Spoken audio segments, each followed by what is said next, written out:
on, guys? This is Ryan with our Outpost on my first ever stream. Super excited to have everybody here. Along with me, I have Callum Johns. How are you doing, Callum? Oh, yeah, I'm going great. Thanks for having me on here. Oh, absolutely. A fellow EU enthusiast. So you were kind of one of the first people that reached out to me. We talked a little bit when I started my channel. So great to have you on, man. And I have with me the spreader of toxic masculinity himself, the legend Lethal Lightning. How's it going, buddy? We prefer term expanded universe, actually, but thank you for having me on. Hi. Yes, that's true. So that's kind of what we're going to talk about tonight is a little bit of the Star Wars expanded universe. And, I think a lot of people's, favorite characters, at least in the post Return of the Jedi era, is Jacen Solo. And spoiler alert, eventually Darth Caedus. If you didn't know, now you know. But been out for long enough. Yeah, I suppose like 14 years or something. But let's read chat a little. Let's see who's here. Chief Eddie, hello there with the first comment. General Kenobi. Yes, we got that later, yeah. And long live the EU. I agree. Hashtag long live the EU. Yes. And then just like you said, Callum, General Kenobi. We've got Shadowhand. What's going on, Shadowhand? You are constantly watching my videos. I really appreciate it, man. With a yeah, boy. And then we've got the lovely Mara Jade. Good evening, all. Did you see another good favorite from the post Return of the Jedi? Did you see the picture she put on Twitter? She is always slapping down soy boys on Twitter. So, oh wait, you're talking about the one with your merch? Is that the one you're talking about? Bit spicy, isn't it? Yes. Actually, yeah, we'll have to pull that up and look at it later. I think we can pull that up at some point. Yeah. Let's just admire Mara. But and there we go. We've got a hail from Lethal Lightning. Benzo H, hail. What's going on, buddy? Good to see you here. Shadowhand just got home from work. And Mara. So the focus is going to be on my dick nephew. Yes, that is who. I know there might be some rough feelings from a couple things that may have happened, but that's in the past. So kill it if you have to, I suppose. Don't worry, no one's ever really gone. Yeah, not looking forward to that at all. Looking forward to memes, I suppose. That's about it. Yeah, memes are the only good thing to come out of it. Have you guys heard at all that evidently Disney's trying to take down any Twitter posts that are kind of leaking from D23, any of the behind the scenes stuff? That doesn't surprise me though. I wouldn't be surprised. They shut down the whole first Mandalorian trailer thing, so yeah, you'd think they would want it to get out, build some excitement. They think there won't be excitement for some reason. That's weird. Benzo took a quiz and it says that he is Jacen. So lucky you, man. That's awesome. What else we got? Jacen Solo is top tier. Absolutely. Especially once he makes that turn. I wish we would have had him for longer, to be honest. Hail, Shadowhand. Hail. Even the avatar is him. Yes, we'll have to put that up again later. Oh, look at that! What a sweet boy. Mad Mitch is here. What's going on, man? What does the wrench mean? Says Shadowhand. It means you're a mod, Shadowhand. So please use that power responsibly. With great power comes great responsibility. Yeah, as long as no one's posting porn or something in chat, I really don't care. So you shouldn't have to worry too much. Mad Mitch says, I've always pronounced it Cetus. I looked up the pronunciation and it's Caedus. I believe that was in an interview with the author. Yeah, it's somewhere deep in the StarWars.com lore. You can find it. You can find a bunch of different pronunciations. I think it's also in the audiobooks. Yeah, it is. Oh, that's true. Yeah. The Star Wars Lounge, the Lethal Lightning elitist reporting in here, lurking for now, though. Well, good to have you here, buddy. I appreciate it. You get a salute right there, a hail. Oh, good friend Branster. Oh, yes. Let's see. It's a dirty job, but someone has to do it. Yes, Mara, that is true. Shadowhand says, I will not let you down, Master. I appreciate it, Shadowhand. And Chief Eddie, badass character. And I think we're all caught up. So thank you guys for being here. We've got, looks like 15 people watching right now. So that is awesome. I have no idea how many people are going to show up, but we are going to get into it. So if you're watching this and you don't know who Jacen Solo is, he is the true son of Han and Leia in the expanded universe. Say it again. One of them. One of them. That is true. It's the one we're going to be talking about tonight. So they actually had twins, Jacen and Jaina. They were born 9 years after the Battle of Yavin. So as you would imagine, oh, look at that. Hey, yeah. I have one of those too. Everyone's got a Jaina. This is a Jaina Solo though. I've actually got two. I got to flex a little bit here. I've got two Jainas. I've got this one here that she sits on top of my TV, and I have a second one that's unopened, signed by Timothy Zahn when I met him last year. So that's man. So we're talking about this. You see her with all the flight jacket and anything, and then you can actually take it off, and she's in a combat suit. I love that part of it. Oh yeah, you can take the flight jacket off.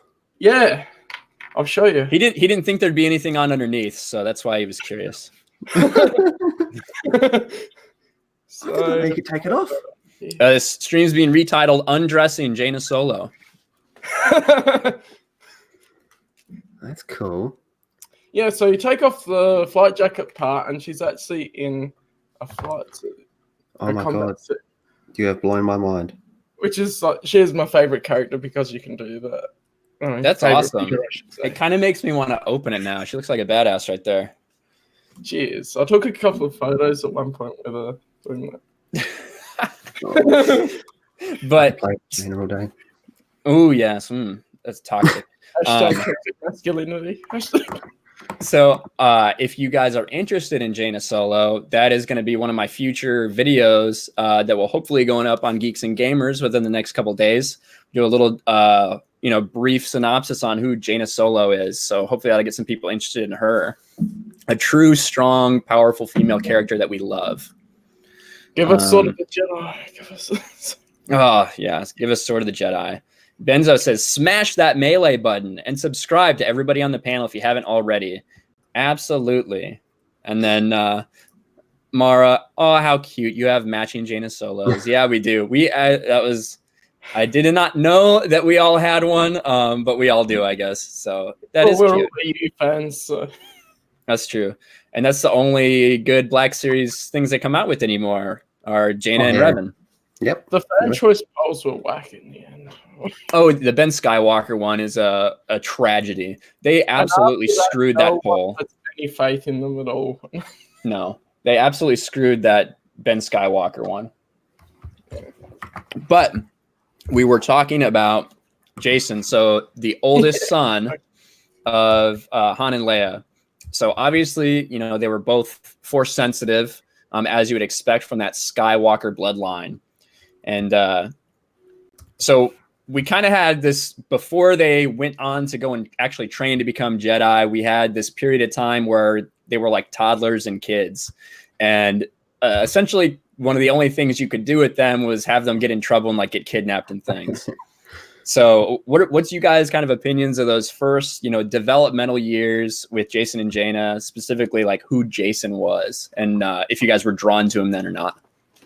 Well, the first few years I thought it was a bit cringy, to be honest, because it became like a rinse repeat. They just get kidnapped on and again, on and again, and again. But one thing it did really well right from the very start, right up until the deaths, was that they were always written to be extremely close, Jacen and Jaina, which made like the finale of their story, or Jacen's story, just that much more tragic. But the first few years, I think it was mostly a bit with some good stuff, but it did lay a lot of good foundations for future events.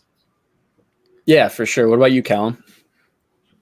Yeah, I can agree on the rinse repeat bit, but I mean, looking back at it, it's just enjoying the stories now. I can see that it makes sense, and they wanted to include them in some way, and they couldn't do much else. Yeah, that's true. It did kind of come across sometimes like they were forced. They were forced into the story, and it's like, well, what else can they do except get kidnapped? Yeah. And it's like the old Marvel comics as well. They rinse repeat a lot of the Luke crashes on the planet. Yeah, it was especially when you're doing like one story a week, or a story every 2 weeks, or whatever the periodicity was with those. Yeah. And they were basically used as plot devices. The kids were, it was basically just a way to create drama and tension. And with whatever else was going on, now Luke and Leia had to worry about that.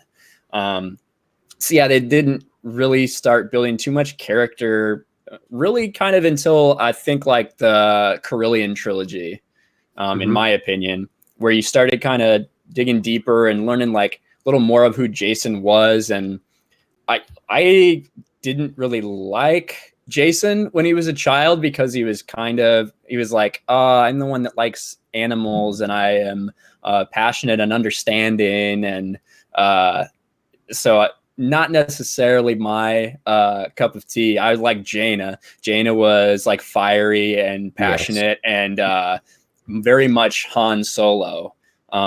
That's essentially what, when you hear a lot of writers that had to write for Jaina that had never done it before, they were told to write Jaina as if you were writing a female Han Solo. And so that's what we got. So I was drawn to her more than Jacen. That's fair. I mean, I wrestle back and forth between who my favorite is in EU, Jaina and Jacen. Depends which morning you catch me on is who I'll answer. So I go back and forth. Yeah. But I feel like if you take one away from the other, they both lose a lot. Like the whole twin thing was a major part of who they were. Yeah, that's true. Really quick, we have something from Mara Jade. I don't smash the like button. I caress it until it buys me dinner. I think Mara Jade Skywalker would beat the living crap out of the like button until it bought you dinner. But yeah, I like that. I can support that.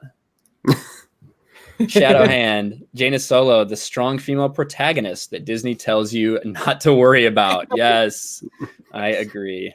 And what's great is what I think of with whether I prefer Jacen and Jaina is, well, I gravitate towards the type of personality Jaina is more. Yep. But they're both really well-written characters, and so it's really hard to pick when they're both really well-written, and that was the intention with the characters. Yeah, I agree. And then so we kind of move on to them, and they did have a couple things here and there, in the Jedi Academy trilogy. Jacen randomly is able to, Luke Skywalker is able to channel himself into Jacen and fight off ancient Sith spirits and stuff like that. So we had a couple cool moments, but for the most part, yeah, I was kind of over it. Once we got into the Young Jedi Academy series, or the Young Jedi Knight series, then you start to see really their personalities and some more epic adventures when they're actually capable of some things, and they get into a lot of trouble that they shouldn't. And looking back, I don't reread them too much right now because they are written for a younger audience. But when they were great. They were great. Yeah. I was reading them in high school, and they were great. Yeah, they were. When I was that age, they were perfect. Skip over the junior novels because they're still great stories. Oh, for sure. Don't read them. The Kenobi, the Jedi Apprentice series. God, those were incredible. Galaxy of Fear, even though some might not like, some of them more different ideas in it, they were still really well written, and I really enjoyed them. And I didn't expect to be enjoying them as much as I did. And I was like, wow, that's awesome. Yeah, for sure. And we have, let's see, man, I cannot believe we have 25 people watching right now, guys. That is awesome. Thank you so much. And Mary Mayhem has arrived. Hey, Mary, good to see you. And I've also, interesting to note the thing in Jedi Academy, because then later on, Luke channels himself through Jaina in that first fight with Kaidos.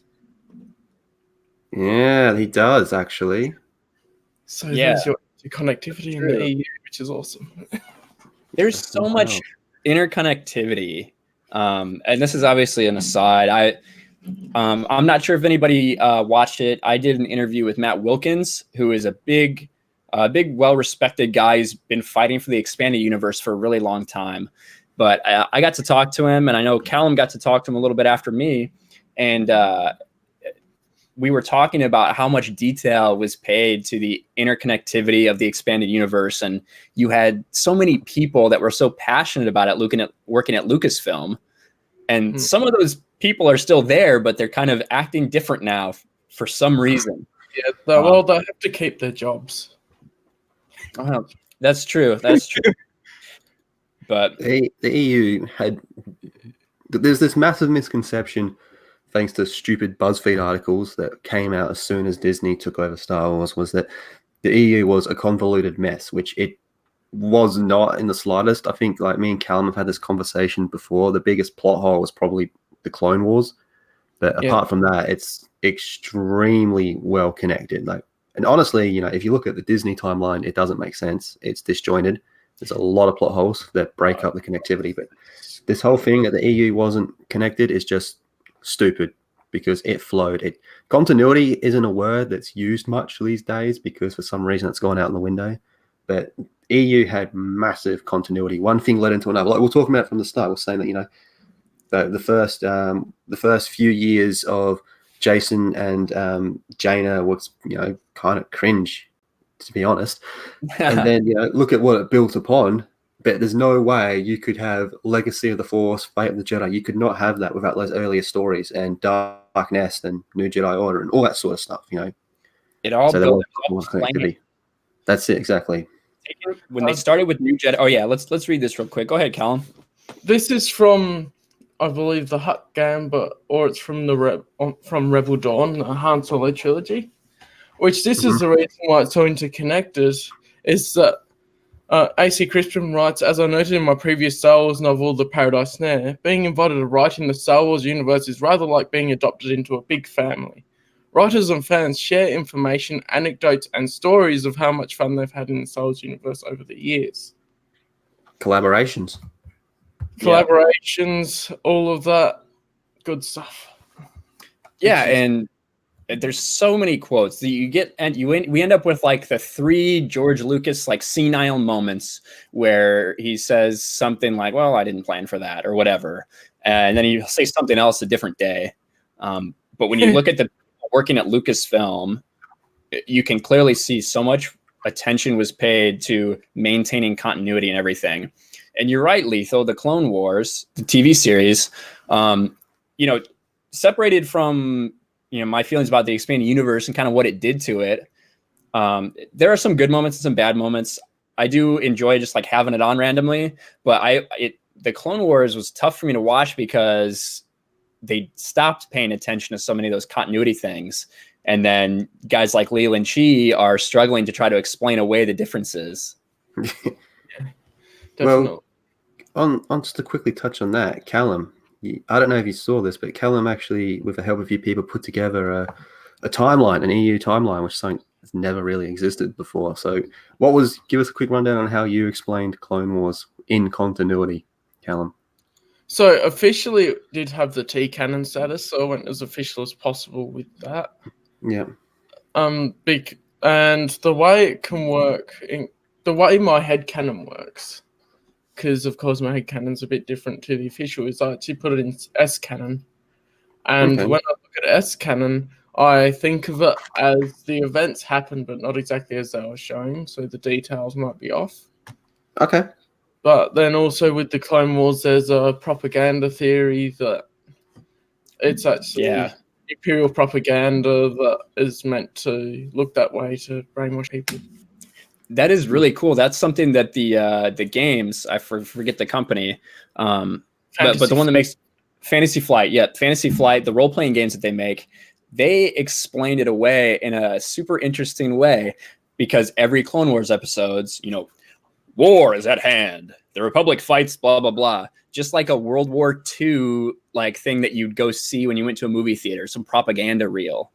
So they were saying that the reason it doesn't quite fit in the continuity is because this is like Imperial propaganda seen like 20 years later. And this is how they're trying their perspective on things. And which was sorry. No, it was just an interesting way. Go ahead. Sorry. I believe it was in Matt Wilkins's EU review of Clone Wars Gambit and Siege, that he actually explains this a bit. And it's written in a way in the Forces and Destiny source book that can be interpreted that way, but it doesn't specifically say it. But he actually talked to some of the people at Fantasy Flight of one of the cons or whatever it is, and actually said that's a great way of looking at it, of taking it as propaganda so that it fits. Yeah, so, I definitely, when I first heard that, I was like, wow, that's crazy. That's great. But I did watch your, I was just talking to you about it, actually, Callum. I was watching your EU timeline video, and that's crazy the amount of work that went into that. And it's really cool. So you guys should definitely check out Callum's channel and check out the tons of work that he put into that. But we are getting a little off topic, which is easy to do in this giant universe. So we're trying to talk about Jacen.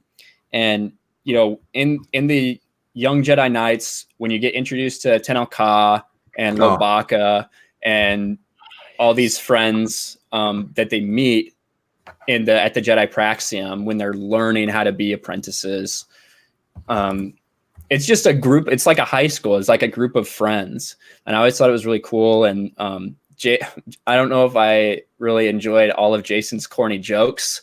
I didn't enjoy them until this book right here, Invincible, when every chapter starts out with a Jacen corny joke and he's going to die and it's awful. That's my favorite one. Hey, that's my favorite one in the series, that book. It's been a great fan film for that as well. What's that, Callum? Sorry. There's been a great fan film from a scene in Legacy of the Force Invincible as well. Yeah, I've seen that. That is amazing. That's, in my opinion, that's the best one. Best fan film. Because it doesn't deviate from the source material either. That's amazing. That. Yeah, it really is. And JC Twiss, right? That's the actress's name that played Jane in that. Yeah, I remember that came out. That was so cool. Back when they let people do fan films without a bunch of hassle. But anyway, so the corny jokes from Jacen aside, it was good. It was fun. They met Zek in those. Zek, who becomes a big part of, the of the Jedi later, and pretty much all the stories he's in after that. But what were you guys' thoughts as far as the Young Jedi Academy, Young Jedi Knight series? Young Jedi Knights, yeah, I was a big fan of that one. I think that was when it actually started to, like you said, it had that whole high school dynamic, but I think that was when it kind of started to get good, actually. I think it's because it was a lot of characters like Tenel Ka, for example. I thought Tenel Ka was great. Lobaka, Lobaka's cool. Again, it's all like all these characters being together and friends is what makes Invincible just so much more tragic and sad. Like, it just keeps coming back to the fact of how well everything connected. Everyone praises the MCU for its connections, but I would argue that this connects everything better, a whole lot better. But it's just focusing on that series, games and comics, and everything as well, rather than just movies. But focusing just on that series itself, standalone, I think they're very rereadable. To be honest, they're just fun. Yeah, they're lighthearted. They are pretty fun. Like you said, maybe a little cheesy and stuff, but I mean, they're kids, Mm-hmm. But yeah, it's awesome. One of the huge things is that you reminded me of is Tenel Ka, and that Jacen is the one that takes her arm, during that duel, and he feels that guilt for a long time after that, and it's kind of a big part of. He even feels it, later on, years later, he's still apprehensive because of what he did, even though she's clearly forgiven him and everything. Yeah, they get married and have a kid and whatnot, so he's definitely forgiven him. Yeah. I more meant in like New Jedi Order and stuff when he's developing his center and everything. Yeah. The interesting thing for me is I haven't read that yet, because a lot of the stuff I read on Wikipedia, because I didn't have the money to be able to get the books when I was younger. But that's why I'm also reading chronologically through the novels and everything. But looking at it from what I know from Wikipedia and everything, what I think is great as well is how it introduces the next generation of Jedi Knights and brings in what we know is going to be the future of the Jedi Order after Luke. Yeah. It And definitely did that well. go ahead, Lethal. I said it definitely did that well. I mean, like, because even just looking at like the Disney one, like eventually there does have to be a next generation. Everyone's cool the next generation, but a big part of it is how you introduce it and who they are and all that sort of stuff. Yeah. And this one was like, you had like looking at these kids being like, okay, let's see what we can make happen with these ones, and like all the friendships they bond, and all the relationships that develop, and then from there, I'd say the next big one is New Jedi Order, which really there's a lot to say about that. Yeah, well, and that's what we're going to get into next is New Jedi Order. And Canary Noir had a question right there. Did Jacen and Tenel Ka actually get married or just had an affair?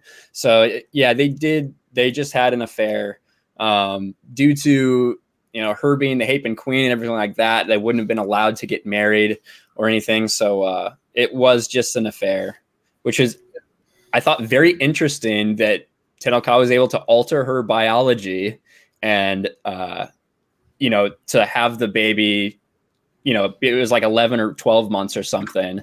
That was the gestation period for Alana, because she didn't want anyone to connect it to Jacen being there, which was like a real short aside, but I thought that was insane. That's like, Tenel Ka, you're exposing your power level. It's over 9,000.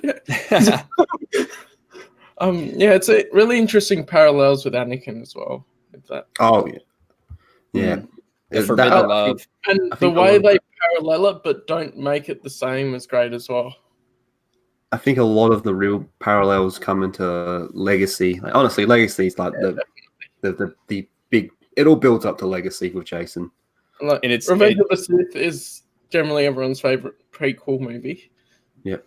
And so you got the parallels with the combination of the best prequel movie paralleling one of the best series. Yeah, for sure. And Legacy is a huge payoff once we get there. But for New Jedi Order, we kind of skip ahead a couple years. Jacen and Jane are 16 years old. Anakin Solo, their younger brother's like 13 or 14. And, the boys are, apprenticed to Luke. And Jacen is kind of very uncertain about being a Jedi. He doesn't feel like he should have to walk this certain path. He's more like the free spirit person. Like everyone should choose their own way, as opposed to like everyone should be trained this way. And so he's wrestling with what he thinks a Jedi actually is. And that's kind of the first, maybe third of New Jedi Order, maybe even first half kind of. But what did you guys think about like that kind of growth in him? What big points in New Jedi Order did you see probably leading up to like Star by Star where you thought Jacen was developing? Yeah, I think, with Jacen, it's having him and his brother Anakin, they were almost polar opposites in that series. You got like Anakin, who was like, well, he was being set up to become the new face of Star Wars, but then, the prequels happened. You couldn't have two Anakins, so that was a bit unfortunate. But you had Jacen, who kind of got to the stage where, is he going to walk from the Order? Like, this war's getting a bit too much for him. And then there's other events that happen in that series that kind of, set him on a course, a very interesting course, because I think it's again, like it all comes back to Legacy. It's actually in Fate of the Jedi where Luke says, that the Yuuzhan Vong, so New Jedi Order, because that was the last time Jacen actually really existed, because everything after that he was, was when he basically he says like the last time I really saw Jacen was when I sent him to Merkur, or however you pronounce that planet. Yeah, because what came back after that was not entirely Jacen. Pain and stuff with Verger, yeah. He was much more of a badass, but we got a way full on character, but it wasn't Jacen. Jacen didn't come back to the same extent that Vader and Anakin are two different people. That's kind of what happened with Jacen there. Yeah, and do you have anything like you want to talk about for that little period right there, Callum? Basically up until Star by Star? I love how it gave the writers an opportunity to dig into the deep philosophy and actually think about what it means to be a Jedi and everything. Because it's sort of a commentary of like people will be asking themselves, at the point in time as well when they write it. They'll be starting thinking about what does that actually mean to be a Jedi, especially after Luke setting up the new Jedi Order, changing a few things and doing all that. They'd be asking those things, and so it's great to see sort of a character inside of the story asking the same questions as the readers would be. Yeah.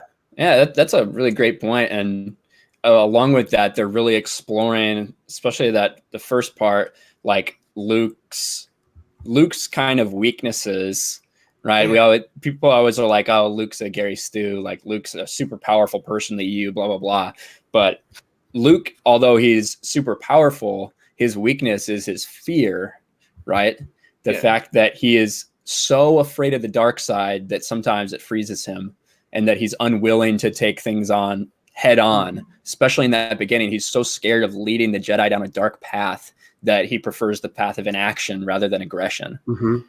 And that's one of the great things in Legacy of the Force as well, because the way they wrote it doesn't feel like it when you read it, but they couldn't have Luke fight Jacen because he just smashed Kaidos. Yeah. He would destroy him. Destroy him. And he did fight him, and he did kick his ass once. So that Luke was actually going to fall to the dark side if he did kill Kaidos, and so that's why Jaina had to fight Kaidos, which is great. I like that point. Nice. Yeah, and Luke's weakness all throughout, and him being super powerful, he earned that. We go through the whole journey with him in the EU of how he got to that point, and that's where people don't actually read the material, and they don't read all of the lead up and him building up to become so powerful. Yeah, it looks like a couple of people talking about. First of all, we still got 25 people watching. Chat has been lit up. Thank you guys so much for being here. You guys are awesome. Like I said, I was like, are we going to break double digits? I had no idea. So 25 people. Thank you guys all so much. You are all awesome.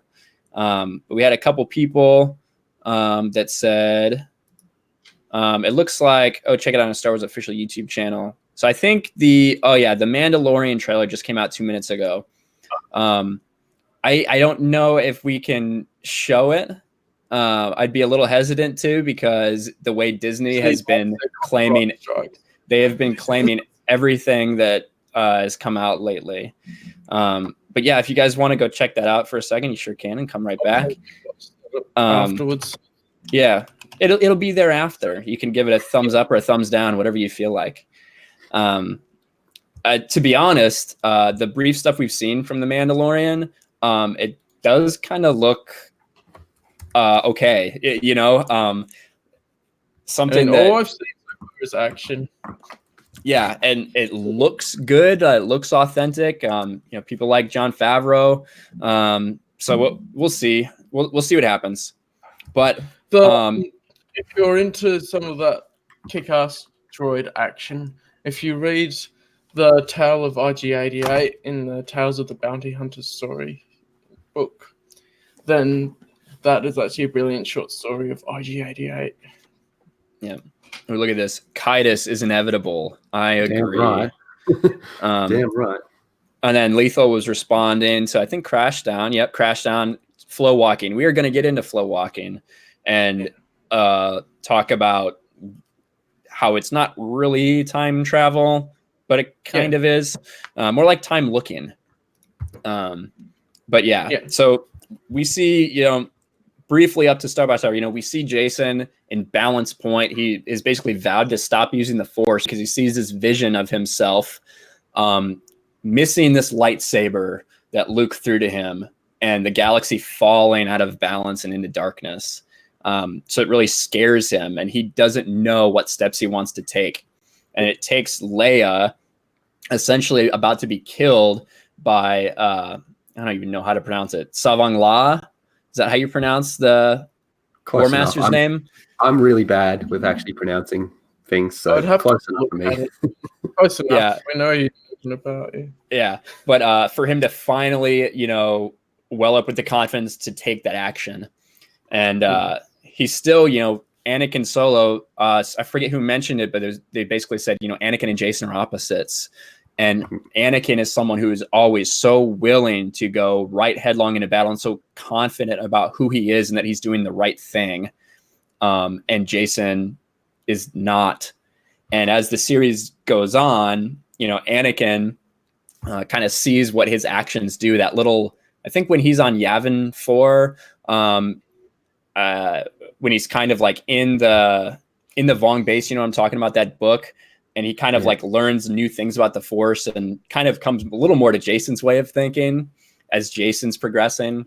But we get to Star by Star. Probably the first time I've cried reading a book, because it's just that good. Vector Prime, I don't think I cried. So spoiler alert, in Vector Prime, Chewbacca dies. Chewbacca dies in an incredible way, and exactly the way that he should go out, saving Han and Leia's son, Anakin. It takes a literal moon crashing down on a planet to kill him, and he gives up his life to save Anakin's. And there was a comic that came out after that called Chewbacca that basically had flashbacks throughout his life, which is awesome as well. Really good homage to Chewie. One thing I really liked about Chewie's death was the fact that, like you said, he died saving Anakin, and then Anakin spent the rest of his life thinking Han hated him for it. Like, Anakin died thinking his dad hated him because of what happened in Vector Prime. Very sad stuff. Oh, yeah. And on Han's, this is a little brief, Han's like dark journey that he goes through, I thought was like so spot on. You see this like deep struggle of this character and then him being able to pull himself out of it. So you see a really dark moment without him losing the character that he is, the character we end up seeing in, episode 7. It's a great parallel to what the readers would have been thinking as well. Similar to asking the questions, but everyone at the time would be thinking, oh, you can't kill the main characters because they're the main characters. You're going to have them still going throughout the whole series, and then they kill Chewie, and everyone starts to go, wait, no one's safe. Who's going to die next? Was that you, Callum? I think it was you, Callum. You had this discussion once, and you said that New Jedi Order was kind of when Star Wars grew up. Yeah, for sure. That I've mentioned before, that kind of Solo Skywalker plot armor, that plot bubble. No matter what happened, you knew that those guys were going to come home safe and sound. Yeah, New Jedi Order comes in and then nope, gone. Right? They get Chewbacca. They kill off Chewbacca. Mara is extremely sick, and you're like, oh Jesus! Like, it seemed like for a while there you had a somewhat relevant character dying nearly every book. Obviously, some bigger than others, and we'll get to one of my favorite deaths of all time, but I guess we have one here in Star by Star. But in Star by Star, the Yuuzhan Vong, the intergalactic invaders that are immune to the Force, have pushed their way across the galaxy. They are very tough for the Jedi to handle because they're immune to the Force. So the Yuuzhan Vong also hate the Jedi because they feel like they're, because of what they can do, they feel like they're offensive to their gods, essentially. Somebody's going to say something. And Yuuzhan Vong as well can't be sensed in the Force, which makes it hard to use the Force to detect them. Yeah, absolutely. And so they've cut a swath across the galaxy, and there's a new beast that they have made through bioengineering called a Voxen. At least that's how I say it. A Voxen is essentially a Jedi hunting machine, and the Jedi are getting mowed down by it. And in order to combat this threat, they need to go deep into Vong territory and kill the genetic queen that they're making all these people from, the Voxen queen, or they're making all the Voxen from. It's a really good point with the Yuuzhan Vong as well, is that it's all organically grown type technology that they use.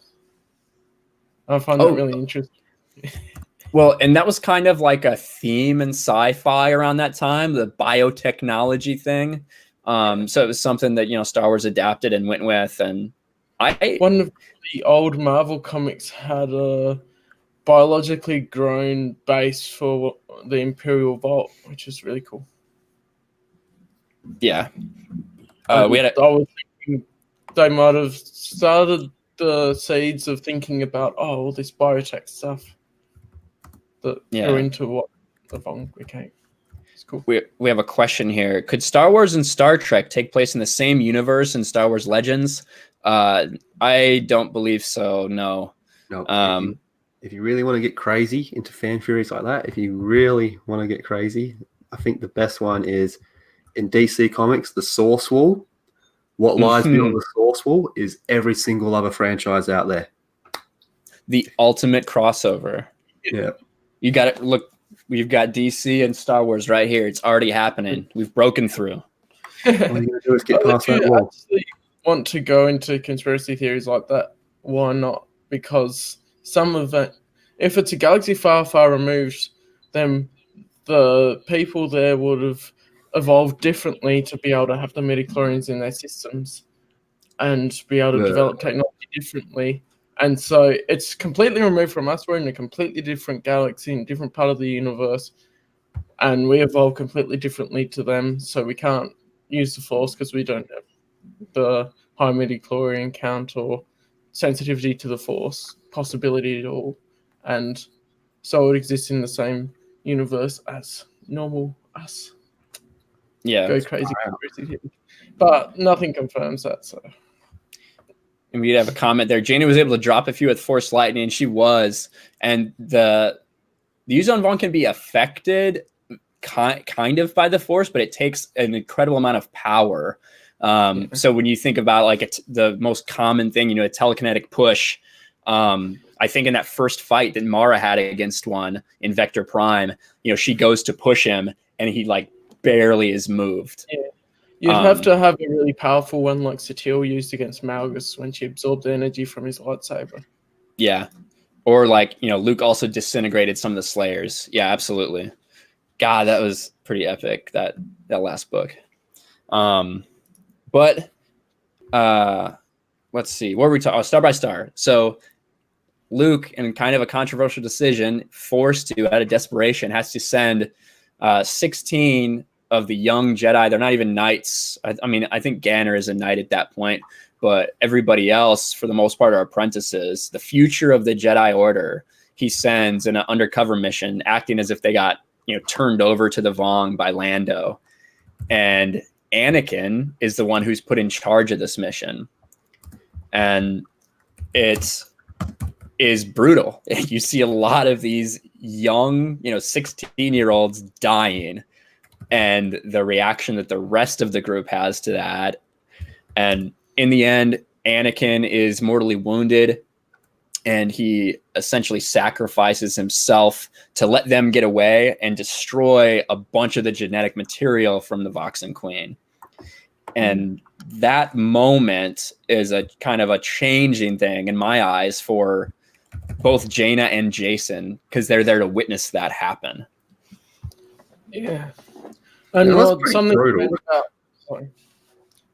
about their deaths and everything as well is that you have Junior Jedi Knights and Young Jedi Knights and everything leading into it, so you actually know these characters beforehand, rather than the New Jedi Order books having to go into who they are. Though you can still read New Jedi on its own, which is a great thing of the EU as well, and get the impact. Yeah. What did you think about that moment and like kind of what it meant for those two, Lethal? It was kind of the moment when we talked about how this little series where Star Wars grew up, but that was like, for me, when it comes to these characters, that was the definitive moment when they were like jaw on the ground, like, wow, like smack of reality is what that really was. And that was pretty much when I think the seeds of Kaidos started. Yep. Well, and that was it. And, in the storyboard and the planning, the original plan was for Jacen to be that one, for Jacen to be the one that died there, and Anakin to take over that role and, maybe eventually turn later. I don't know exactly how much they had planned out at that point, but George, one of the very specific instances where people say George Lucas didn't care about the books, all that crap. George Lucas overrode that decision. He said, no, I want Anakin to die. I don't want Anakin to be the one to live. I want Jacen to be that one.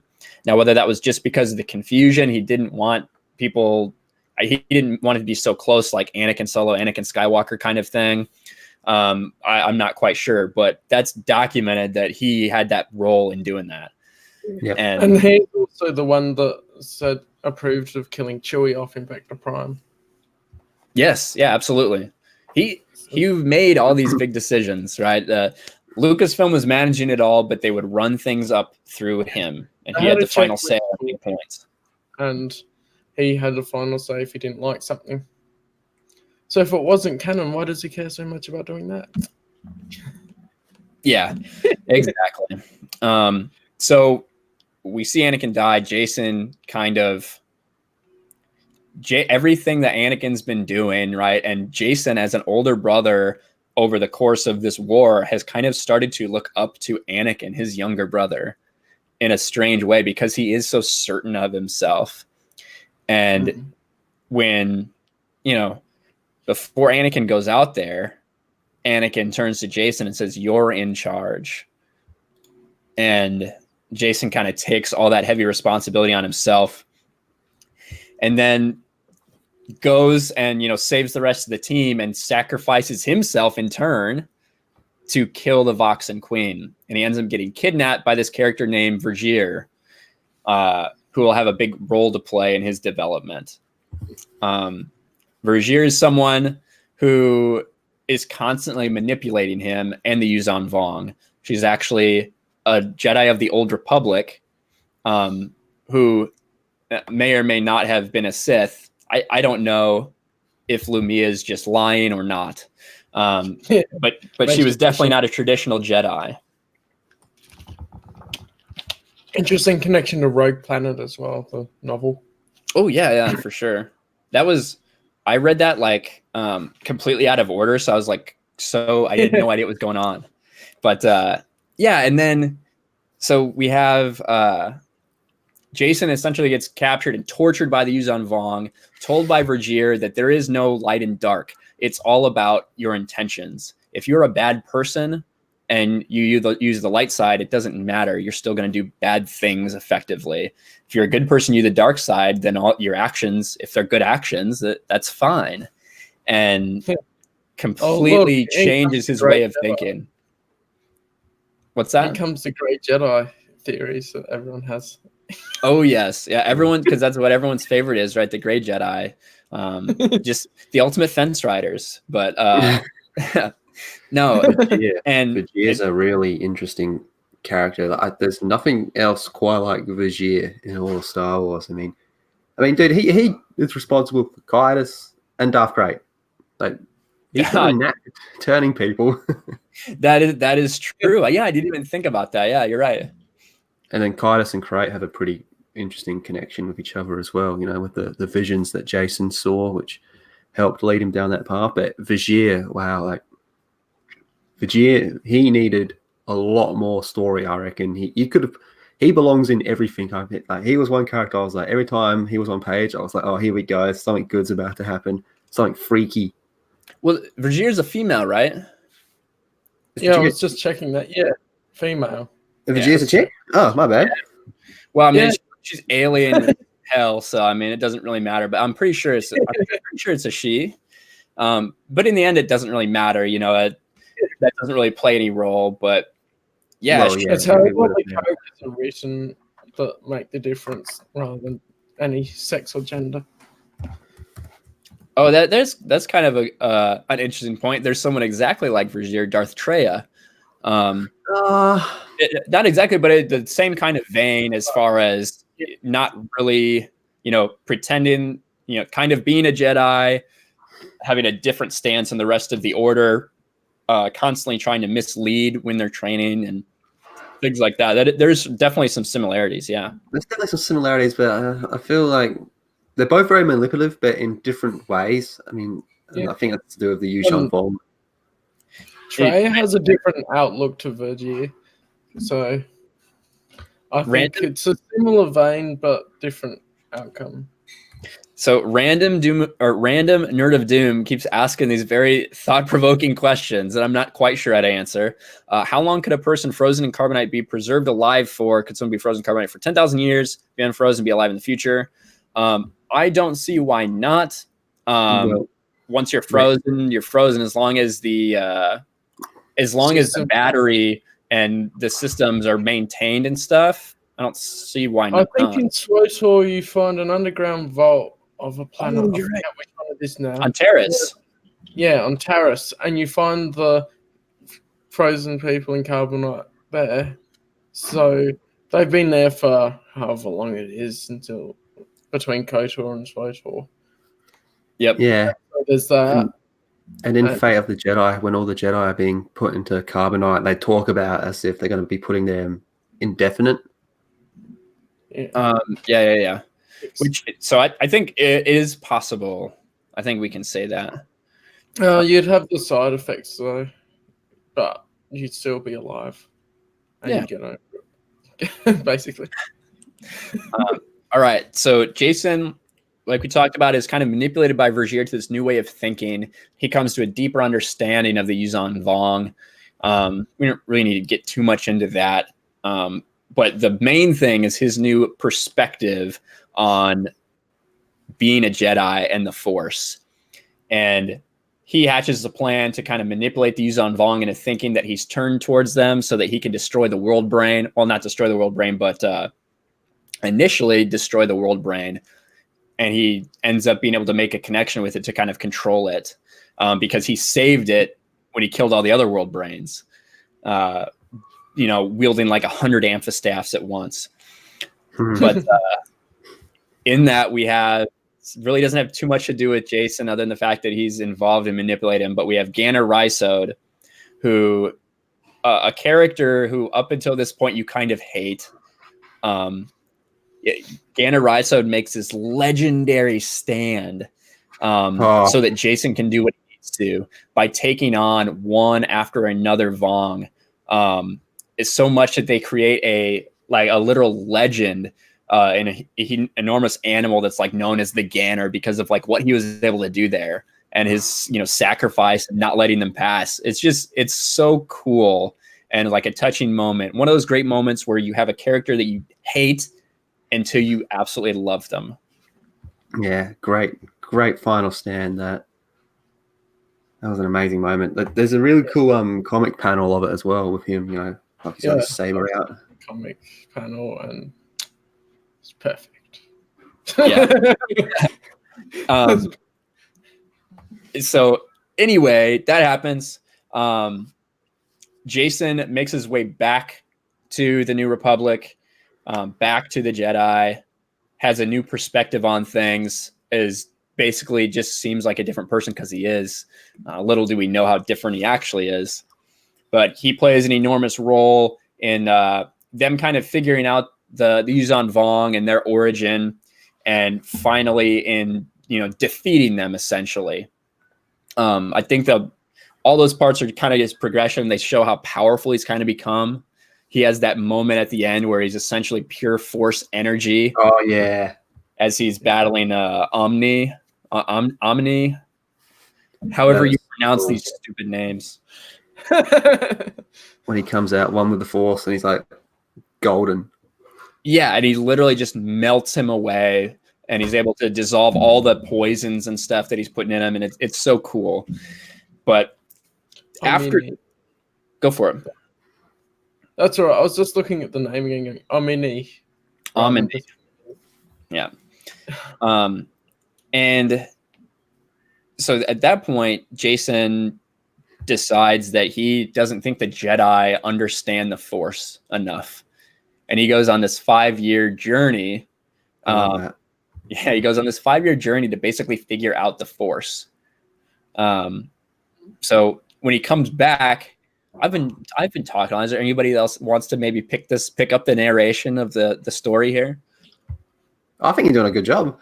You're doing a good job. Well, thanks, buddy. Then we'll keep going. Let me take a quick break. We'll look at some of these chats because, God, these guys are still here, still watching. Dropping heaps of comments and we're going, we're talking about this. Yeah. I'm a little lost. What's going on? I saw one comment I saw that was a question about the likelihood of the EU getting continued. Nah, 0.1. Well, the point. It's interesting you mentioned the point one. There was a comic that came out in the past few months called Marvel 108. Did you guys have a chance to take a look? Oh, look at Callum. He's running. Oh my gosh. Oh, good old Callum. I love Callum. Running back and forth. What do you got? That's my copy of it. There you go. So Marvel 108. That looks like it has a Legends tag on it, huh? Yeah, it does. So specifically in the EU, and it was released earlier this year. It's awesome. Yes. So when the expanded universe was declared no longer canon, they wouldn't be producing anymore. We obviously had a lot of campaigns in order to get more EU material. And although it hasn't been super successful, there has been a couple things with Legends, or associated with Legends that has continued. You look at, Callum, I know you play SWTOR. Yeah. SWTOR so that's is getting expansions and everything. Yeah, so I think that's a lot more because it's still in contract. Yeah, with BioWare. Who's to know what happens when it runs out in a year? Yeah. I think it's kind of similar with that comic, to be honest. From the way I saw that, it was always more of a Marvel thing as opposed to it being a Star Wars thing. Because it was about them celebrating their anniversaries. Yes. So it's also something. It's something that happened. It's new EU, so there's a possibility it could continue even if Marvel wanted to do the new comics set in the EU timeline. That would be great, but realistically, doing it justice is something that I think would need a management change as well. Oh yeah. Like I would rather not get Sword of the Jedi than get Sword of the Jedi and it just being woke. That's true.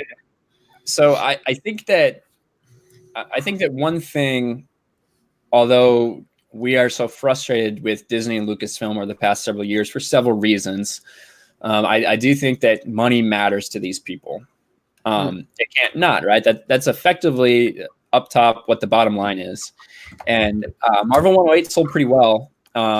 It sold a little over 40,000 copies, which was the only thing that outsold it was Galaxy's Edge #1, which sold 60,000, but the very next week it only sold 20, right? Because that was a #1 issue.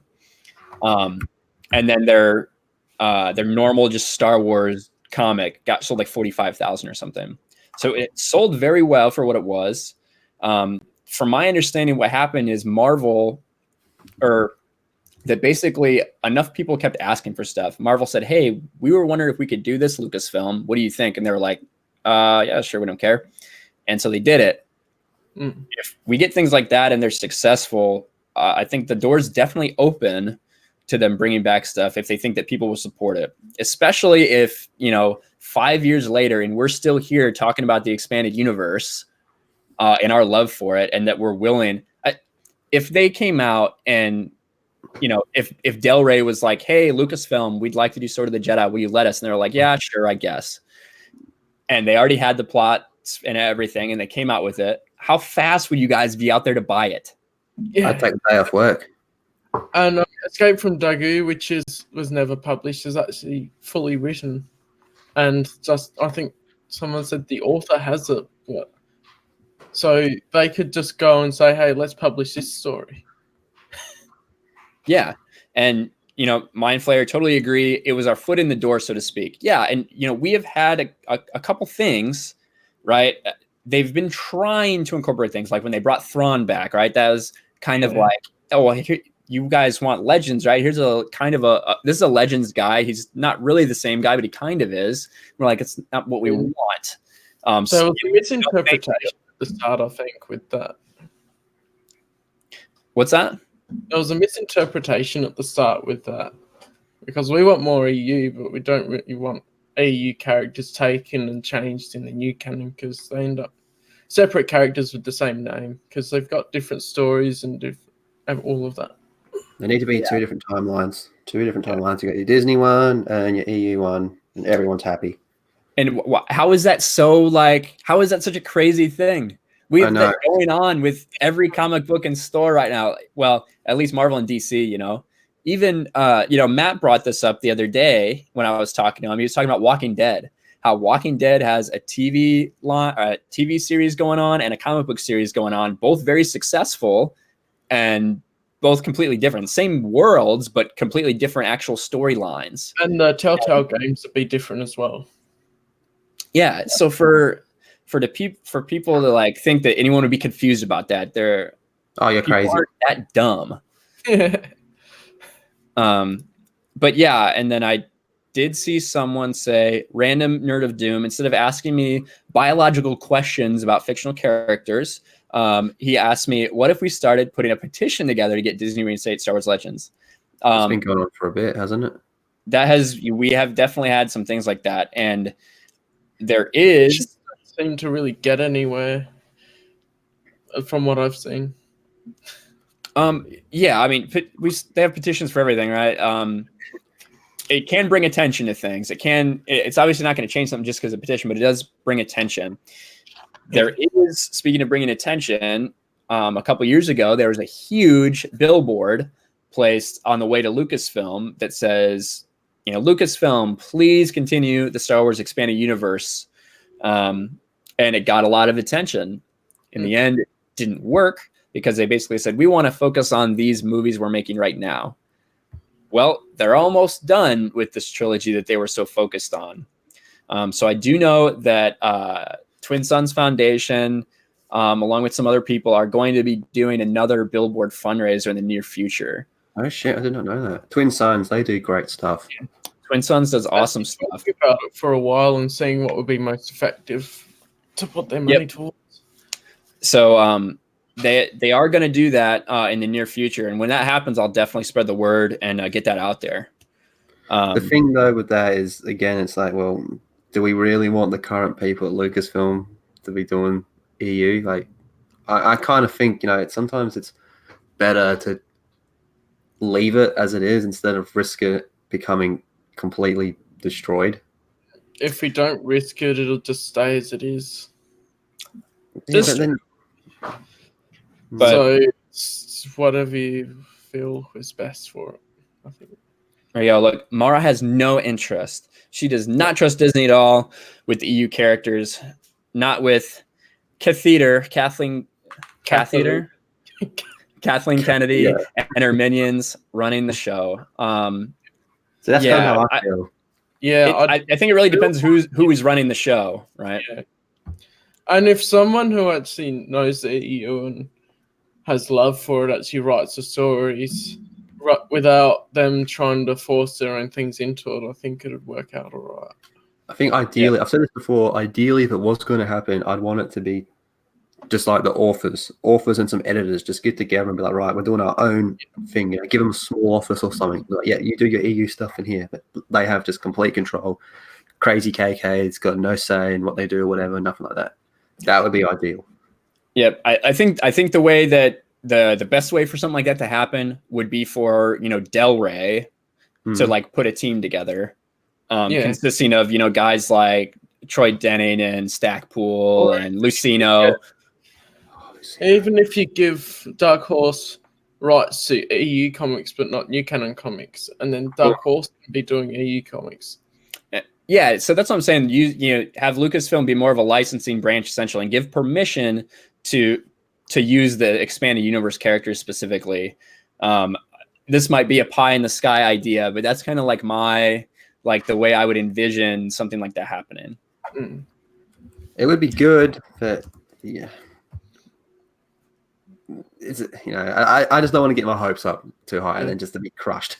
Yeah, I know, man. I hear you. We've been like having this fight for 5 years, and it kind of all seems like there's no hope. But it doesn't have perfect continuity, in my opinion, and my review will be going up on it later once I've read the rest of the Marvel comics, the original run. Well, it's still there. It fits enough, but I wouldn't. It's great we got something new, but I think we also need to look at some of the things where the continuity may not be kept as well either. Because if they do continue it, even if they're still good stories, they could still not have as much great interconnectivity as they used to. Yeah, And generic edgelord, and for God's sake, somebody take the game license from EA. Oh, please. Yeah, I don't think the worst decision they made is dissolving LucasArts. Yeah, that's a different stream. Talking about the games, that's easily a whole stream in itself. Right, let's add that to the list. Yeah, we can. Yeah, for sure. So Jacen goes on his sojourn, mysteriously goes away, comes back in the middle of tensions between the Killiks and the Chiss, who share a boundary essentially, and so in this series you see a lot of the reveal of Jacen's power level, right? All of a sudden he comes back so much older and more mature, and with these mysterious force powers that no one else has. He's able to completely hide himself in the force where no one can detect him, even standing next to him. He's able to do little things like manipulate his brain waves to display certain things on a screen. Flow walking. You guys want to get into flow walking? Yeah, flow walking is something I talk about quite a bit.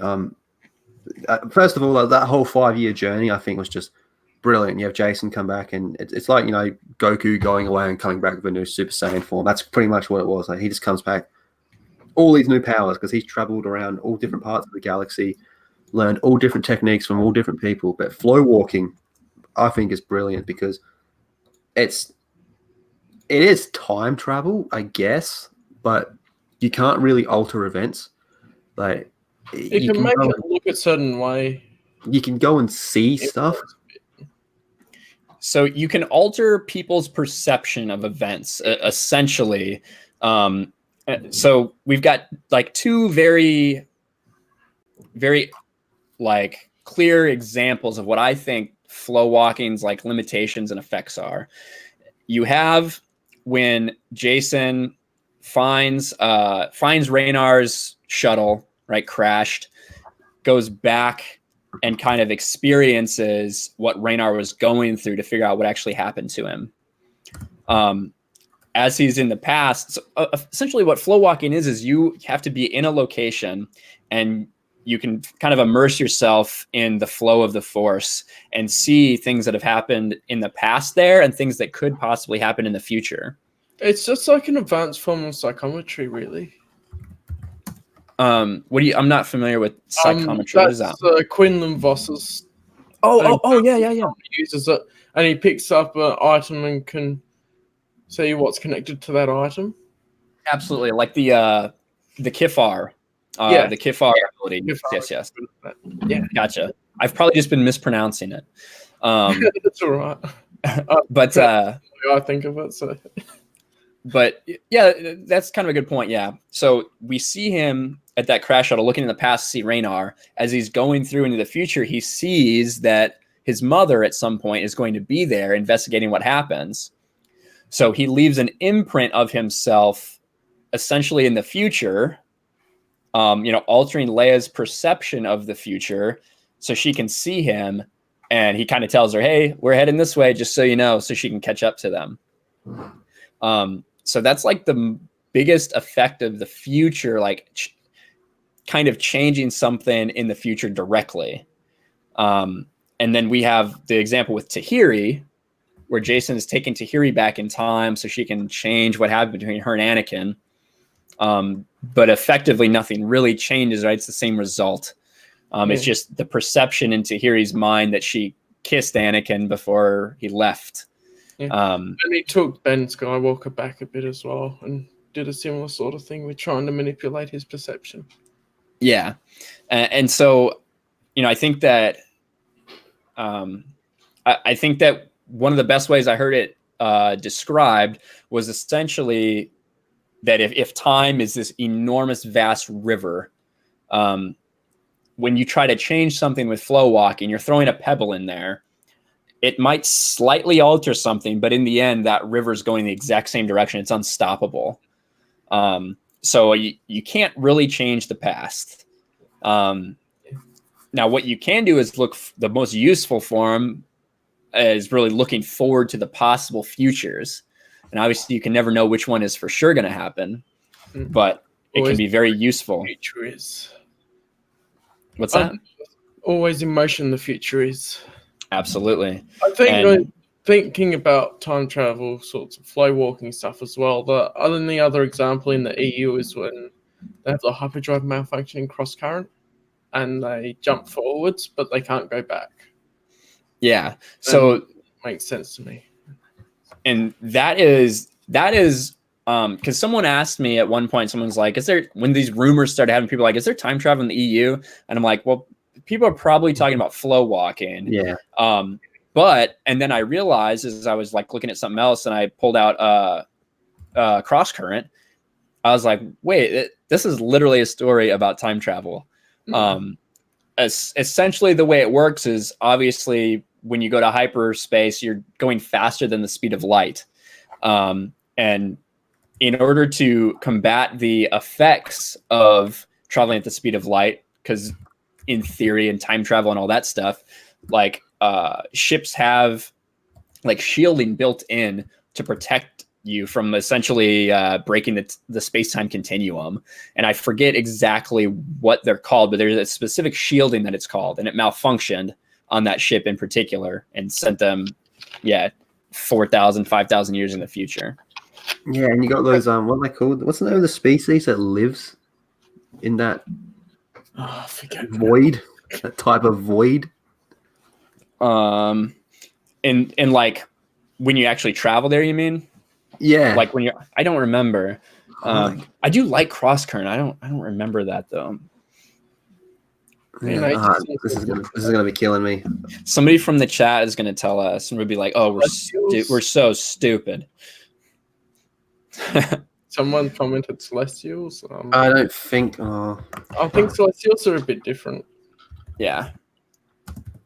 I don't think. But anyway, that makes sense to mean that you can go forwards, but you can't go backwards. So I would establish a rule that you can't break with that. Yeah, but so anyway, that's kind of flow walking, and Jacen is very skilled in it. We'll get to a point later, a couple of very important flow walking points where he looks at Anakin Skywalker's history. Oh yeah, but he comes back OP as hell, right? He can do so many things. Luke's like, there's some things that Luke's like unfamiliar with, even with all his travels, because he did the same thing when he was younger. He wanted to learn everything he could about, about all the different Force users in the galaxy. The things that happen in this series that I think are important are, we clearly see a Jacen who will do whatever it takes to get what he feels like his way is and what he thinks is right, manipulating any people that he loves, that he cares about, because he feels like he's very certain about what he should be doing. And we learn later kind of why he was that certain, the vision he had. But yeah, go ahead, Lethal. Yeah, I was just gonna say, like, we were talking before that it's not really Jacen that came back, because he just came back acting completely different. But the vision that he had, it sends him, fully commits him to this path. And I've spoken with Callum about this before, but I feel like when he goes Sith Kaitis, I feel like Kaitis is really one of the only Sith that does it out of selfless reasons. Like, people say, oh, but what about Anakin? I was like, dude, Anakin was prepared to kill everybody to save one person. I'd say that's really selfish. But then he doesn't have that good reason once Padme dies. Yeah. Whereas Kaitis is just prepared. He's the dude that says, I will set I'll set a quarter of the universe on fire if it means I can guarantee the safety of the other 3/4. And that's kind of where Jacen is different in being a Sith. I think he's one of the very few Sith that is selfless from a point of view.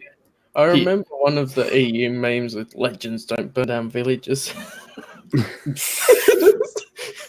Yeah. Yeah, that's a really great way to put it about him being selfless, because that was his whole thing. As he was falling to the dark side, he was so, you can understand.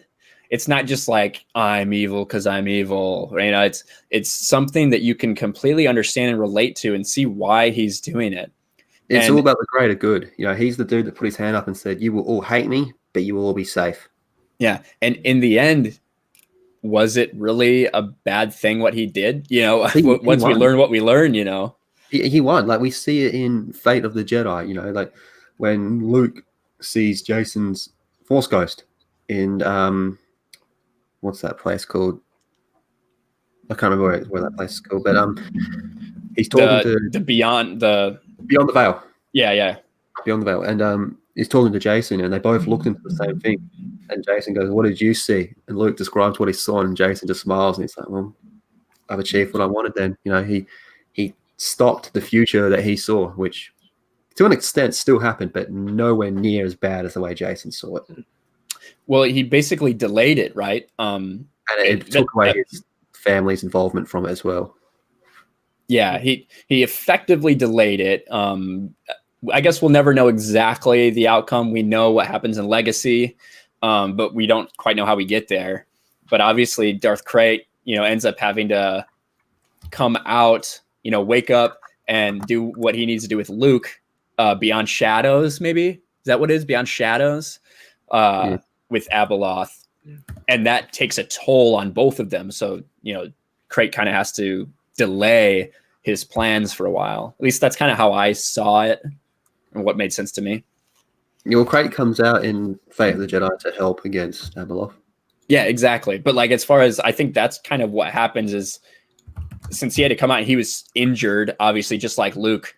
I think that delayed his plans for the one Sith. And so that's why you don't see him sitting on the throne until, you know, 100 years later. All right. So what were we talking about? I lost my spot. Oh, so Jacen, like you said, greater good.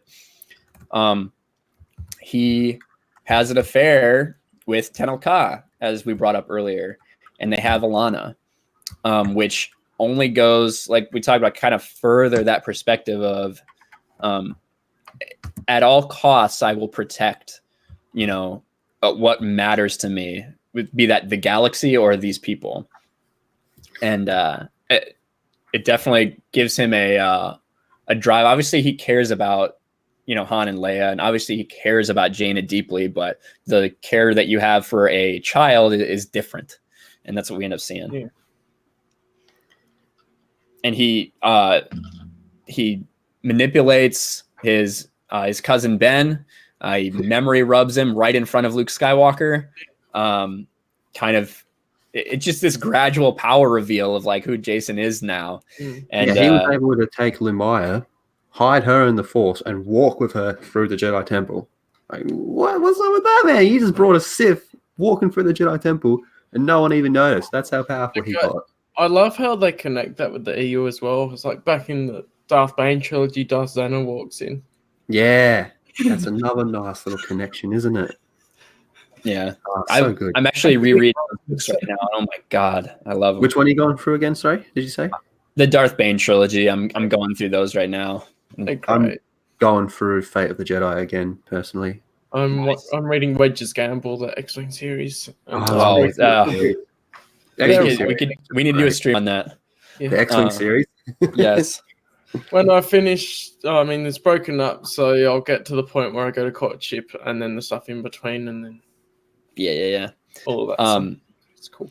But I think Lumaya had, you know, that's something we really touched on, was the effect that Lumaya had on Jacen as well. When she comes across him, and she's the first time Jacen ever kills a Jedi, is because of like what he saw. You know, he kept seeing visions, and in every vision he saw, it was always the same answer. It was like, Luke dies. Luke dies. If I don't do this, Luke dies. Luke dies. Luke dies.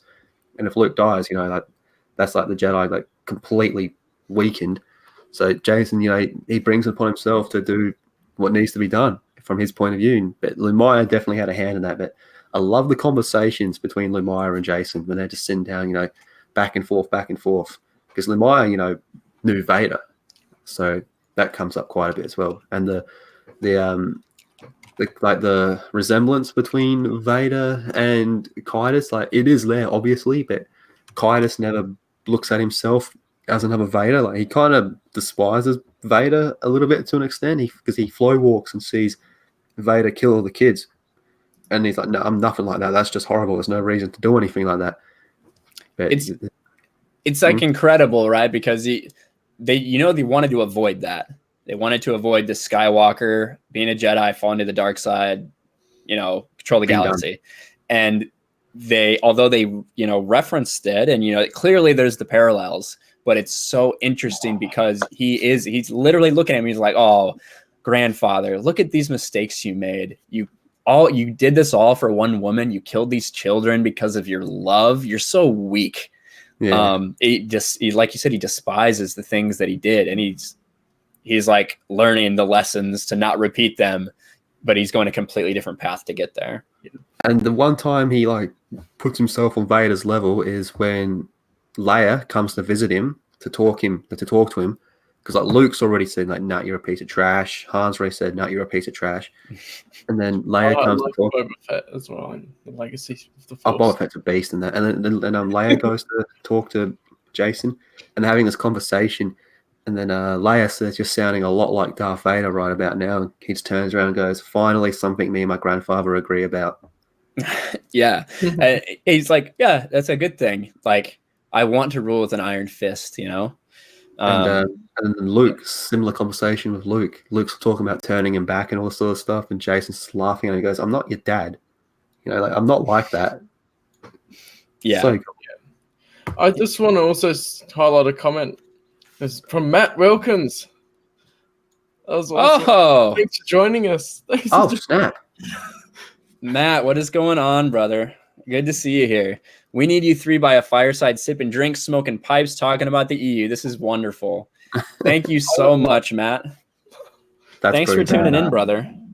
Like I said, if you guys didn't catch it, I uploaded a super long hour and a half interview that I did with Matt the other day. We actually talked for about 4 hours. I only recorded an hour and a half of it. Could have gone on all night if our wives hadn't threatened to kill us. So we had to stop. But a great guy. It was so nice to talk to him. Like I said, if you've been part of this expanded universe fandom, you probably know who Matt Wilkins is. And for him to be so willing to sit down and talk, that's awesome. So thank you so much, man. Glad you're here. Thank you. That's pretty badass. Yeah, man. So we the Dark Nest trilogy is really just a connector and kind of showing who the person is that Jacen's become, this greater good person at all costs. And then we move into the granddaddy of them all that we've kind of moved into a little bit, Legacy of the Force. But honestly, I thought Dark Nest wasn't really all that in a bag of chips. Like, for me, it was literally what you said. It was just to connect a few dots, You can't just jump straight into Legacy. You have to bring back Jacen and show how far he's progressed and how much he's changed. I mean, I read Legacy of the Force before New Jedi Order. Oh, really? Really good. So that's interesting to not get like that kind of character development, still like love it that much. That's awesome. Yeah. So Matt says 4 hours because he wouldn't shut up. So we were both just going on and on, not even just about Star Wars, just about everything. So it was fun.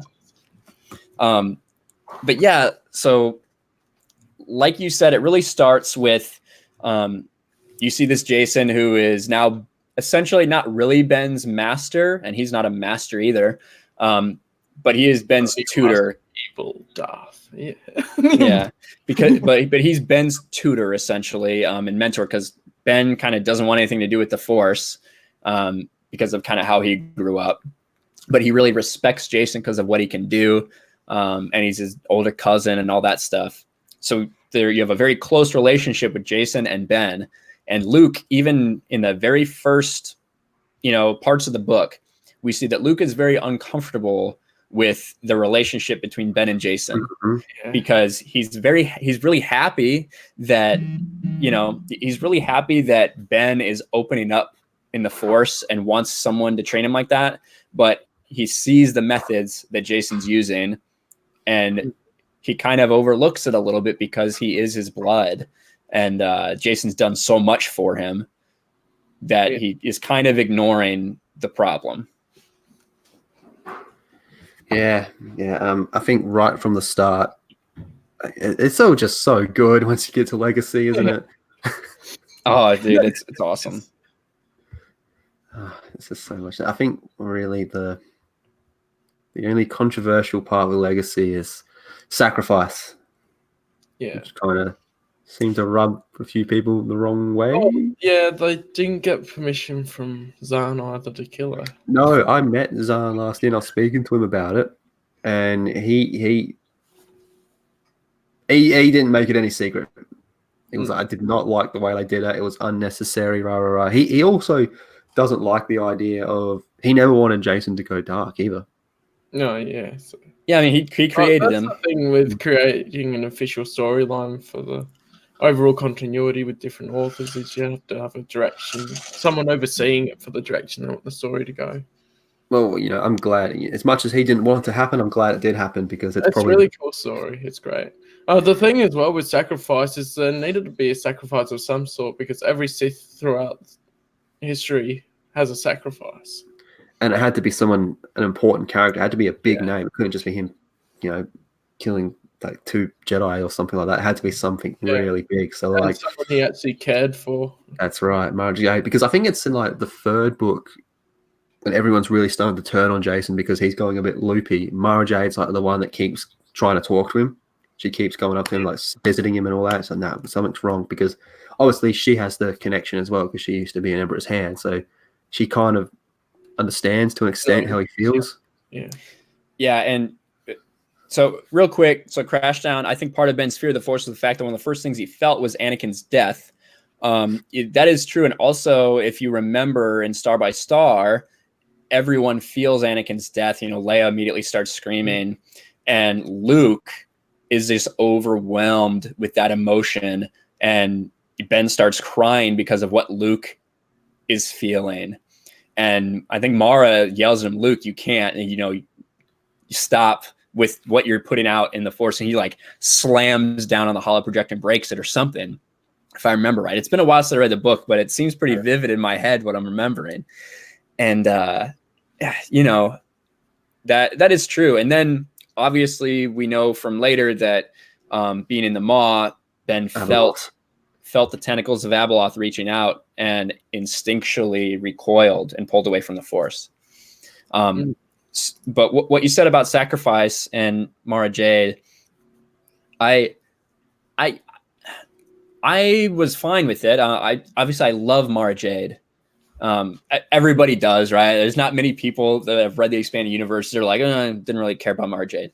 But you know, I think that to me, they put all that in there, like you were talking about, like the books where Mara's like, it's okay, Jacen, I kind of understand what you're doing. And like the only person that was supportive of him.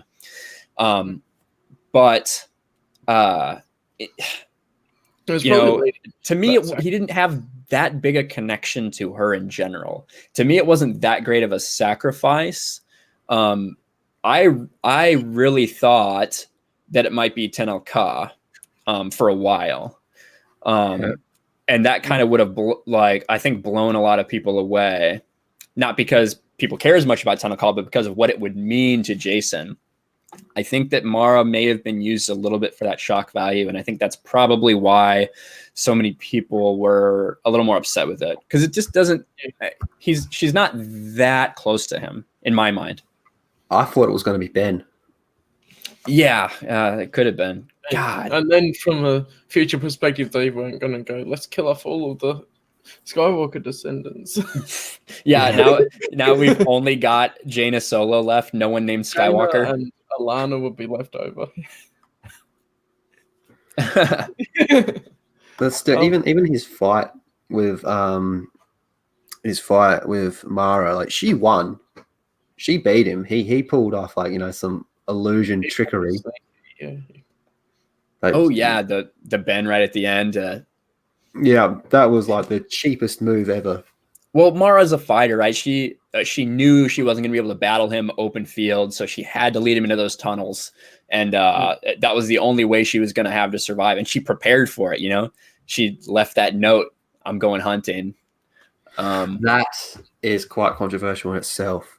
Mara wouldn't leave a note to Luke and just run off like that. I don't know. I think as I was reading it, I was thinking that she knew she had to do something now Otherwise, something worse is going to happen, and so that's. I agree, but it is a controversial point. Yeah. Yeah, I can see that. Like, would she really have done that? It's tough because you could be like, she was so protective of Ben that she just went off and did it, but then she left the note. Maybe she didn't think. I'm trying to think back. Was she positive at the time that she left that note? Well, here's the thing. She was going after Lumia. She wasn't going after Jacen. She was going after Lumia, and it led her to Jacen because Jacen needed to come save Lumia from her or something, if I remember right. Yeah, Jacen still needed her. Exactly. And that's right. And then it leads into the revenge killing from Luke. Oh, Luke's brutal killing of Lumia. Don't worry, I'd never let you fall. Yeah, that's crazy. Like, she's hanging off they have the fight, Luke just annihilates her, and then she's hanging off the cliff, and Luke pulls her up and then just lights him and lops her head off. Okay. It's pretty dark. It is dark, but that goes into what Callum was talking about, how we get into Legacy, and Luke is starting to snap a little bit as well, which is why he has to take a step back and be like, I can't be the one to do this, because if I do this, I'm crossing the line. Okay. It'd be like Batman killing Joker, like, you've gone too far. One thing I also thought was kind of interesting was how Legacy of the Force has a lot of political machinations involved. It's not like a political book or anything, but you see the way Jacen is able to like abuse the governmental process, and even without using the Force, just using his intellect and his ability, he's able to manipulate a lot of things to go his way, which I think is interesting. Yeah, his relationship with Admiral Niathal,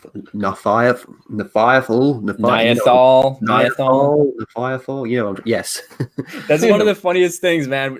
We all pronounce these things in our head as we read a book quickly. We could have been pronouncing it wrong for literally forever. And you hear it from someone else, you're like, what? That's how you say it? I pronounce Shizor as Zizor first. And then novel, and it's like, this is how you pronounce it. I'm like, oh, okay. But his the way they bring up like the GAG and all that, and you got Jacen taking Ben to do like those raids where they're like evicting people from their houses and just booting indoors and being pretty full, and it's all on the news and all that sort of stuff, man. Like he was working on turning Ben. He really wanted Ben to be his apprentice. But my question I was going to ask both of you is, how do you feel about I personally like the way he did it, but what do you think of him, wanting Tahiri to be his apprentice? I don't think he really wanted. I think it was just like he obviously wanted Ben, but he kind of needed someone. And really, I don't think she was ever really he was like a tool, in the same way that we kind of saw in Plagueis how Darth Maul wasn't really Sidious's apprentice. He was just a tool. That's kind of the way I felt Tahiri was being used. But that's just how I felt. I thought it was also a bit of a jab at Ben as well. Anakin? Oh, at Ben? Yeah. But I love the way he manipulated her.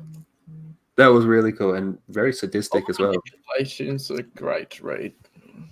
Yeah, and the weird thing where we've got a little, pedo situation with Tahiri and Ben, maybe. I don't know exactly how old Ben is at the time, but I think he's like 15. Yeah. I have a friend, me and him make a lot of jokes about that. So, that was awkward. I was a little shocked when I saw that, or when I read it, I should say, but yeah, I mean, she was using everything in her power to try to manipulate Ben. But so where are we at legacy-wise? And the original Marvel comics didn't shy away from some of that either. Even though the characters are the same age and that, they started with, even the original Marvel comics, they didn't shy away from flirting and all this other stuff. They had in one of the comics, which was really funny, Leia try and flirt with this Imperial, and so he comes onto her all creepy like, and she just punches him. And that's not current Marvel. That was like 40 years ago? No. No. The original EU run. Well, I mean, now we've got some. I was, glad to hear about the toxic masculinity we've got going on in Marvel Comics right now with Darth Vader just, killing women and telling them to take the trash out. How'd you feel about that, Lethal? As Vader. Yeah. Anyone that complained about that, my response is, do you know who Darth Vader is? Yeah. It's in character. Anyone that was in his room unauthorized, he'd kill. Yeah, especially if they saw his face. Yeah. Here we go. Padme was the original cradle robber. That is 100% true. Canary Noir. I've said that for years, man. I've said that for years. It's people that talk to me. They know that I am not a fan of Padme at all. I blame pretty much everything that happened with Anakin on her. It's all her fault.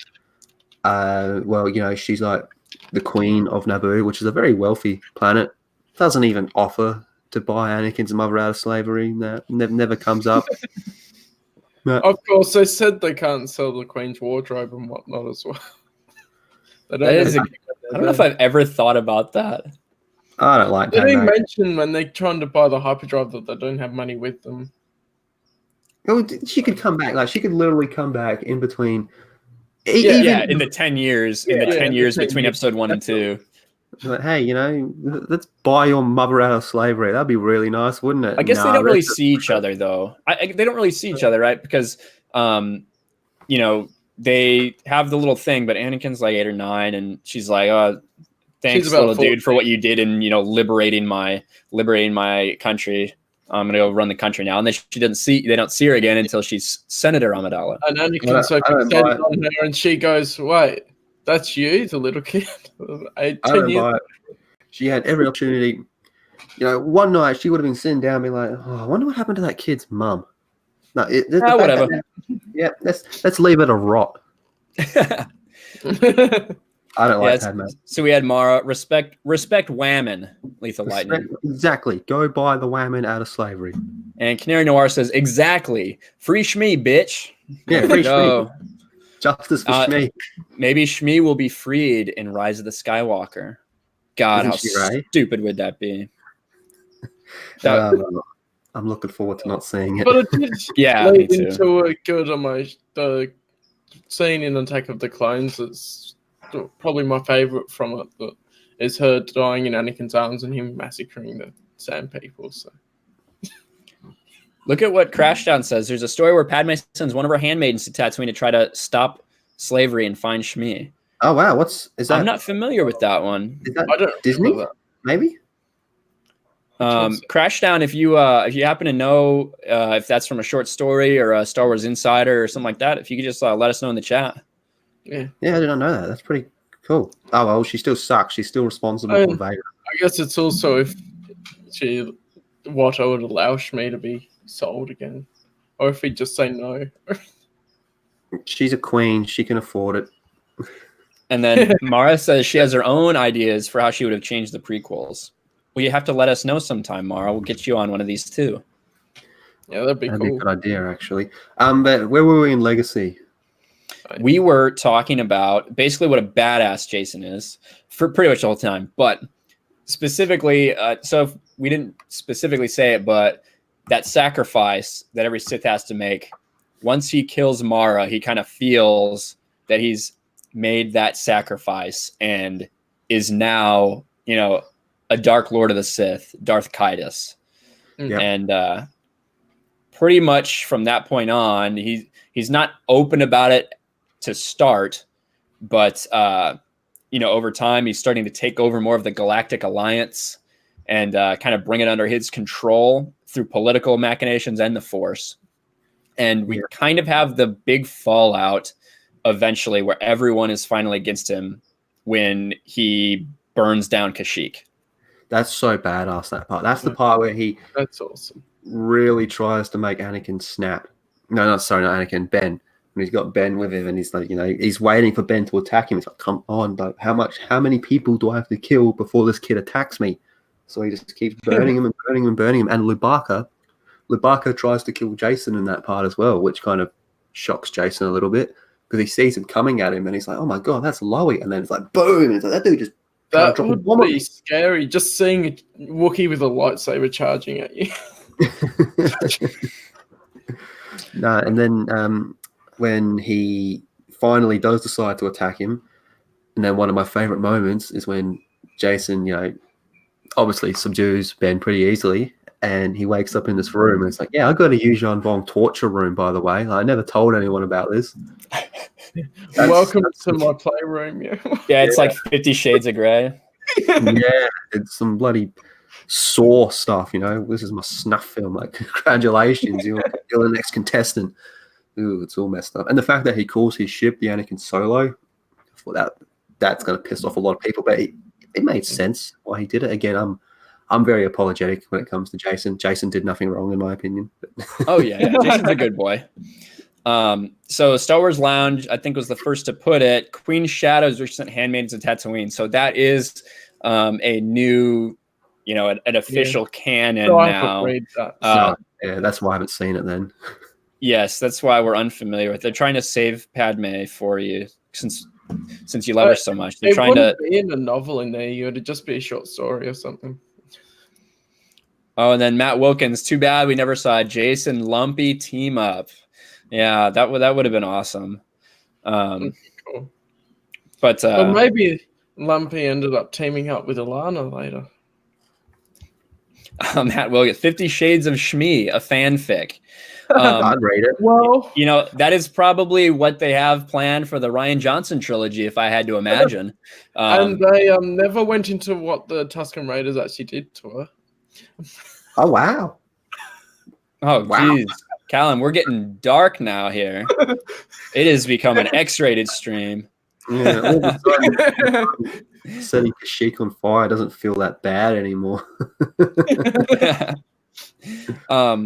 Yeah, so we have this very epic moment where Luke Skywalker, like we talked about, is driven into a deep depression. After he kills Lumia in that first initial, basically blind. It's not even rage. He's just completely dispassionate. It's just gonna get his revenge. Nothing really dark about it. Kind of, it's like very emotionless almost. It's just like it's full calculated. Like, he didn't run in there being like frothing from the mouth. He was calm about it. He was like, it's scary because he was calm about it. Yeah. And so he kills her, and then the next time we see him in the start of the next book, it's basically at Mara's funeral, and so badass the way Jason's just standing there looking at her. Jacen comes in there late, full in like his black garb, right, with all his like shock troopers, the GAG, that are about to invade the temple to arrest his mother and father at Mara's funeral.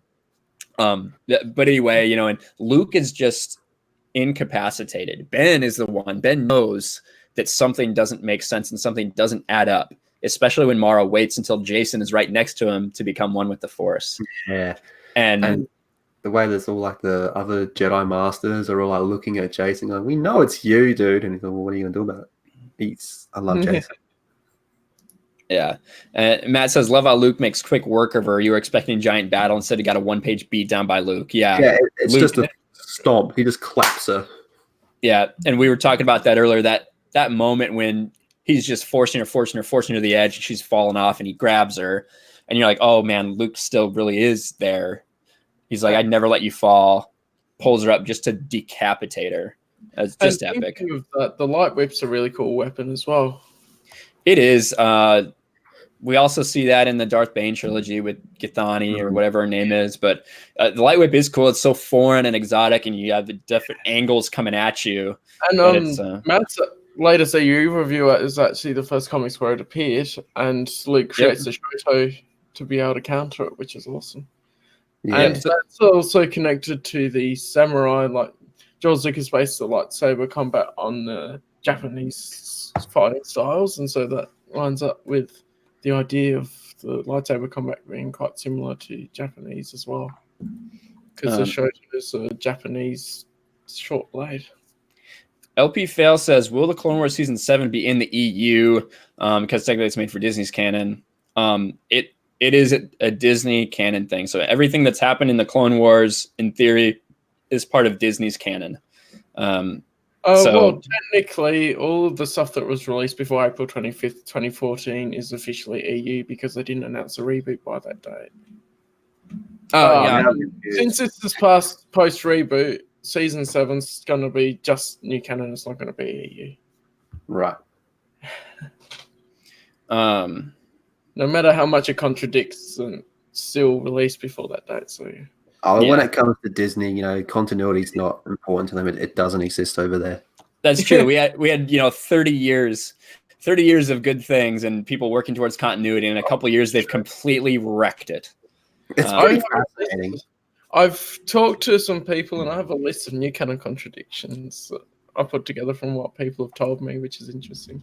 You need to get a new hard drive for it? It's on Google Drive. It's fun. I've seen some of it. It's extensive. Random nerd of doom. Which actress would you guys cast to play Mara Jade? Lethal, is there anyone you would cast? I'm so bad when it comes to fan castings. Randall. Yeah, maybe someone that is Mara Jade.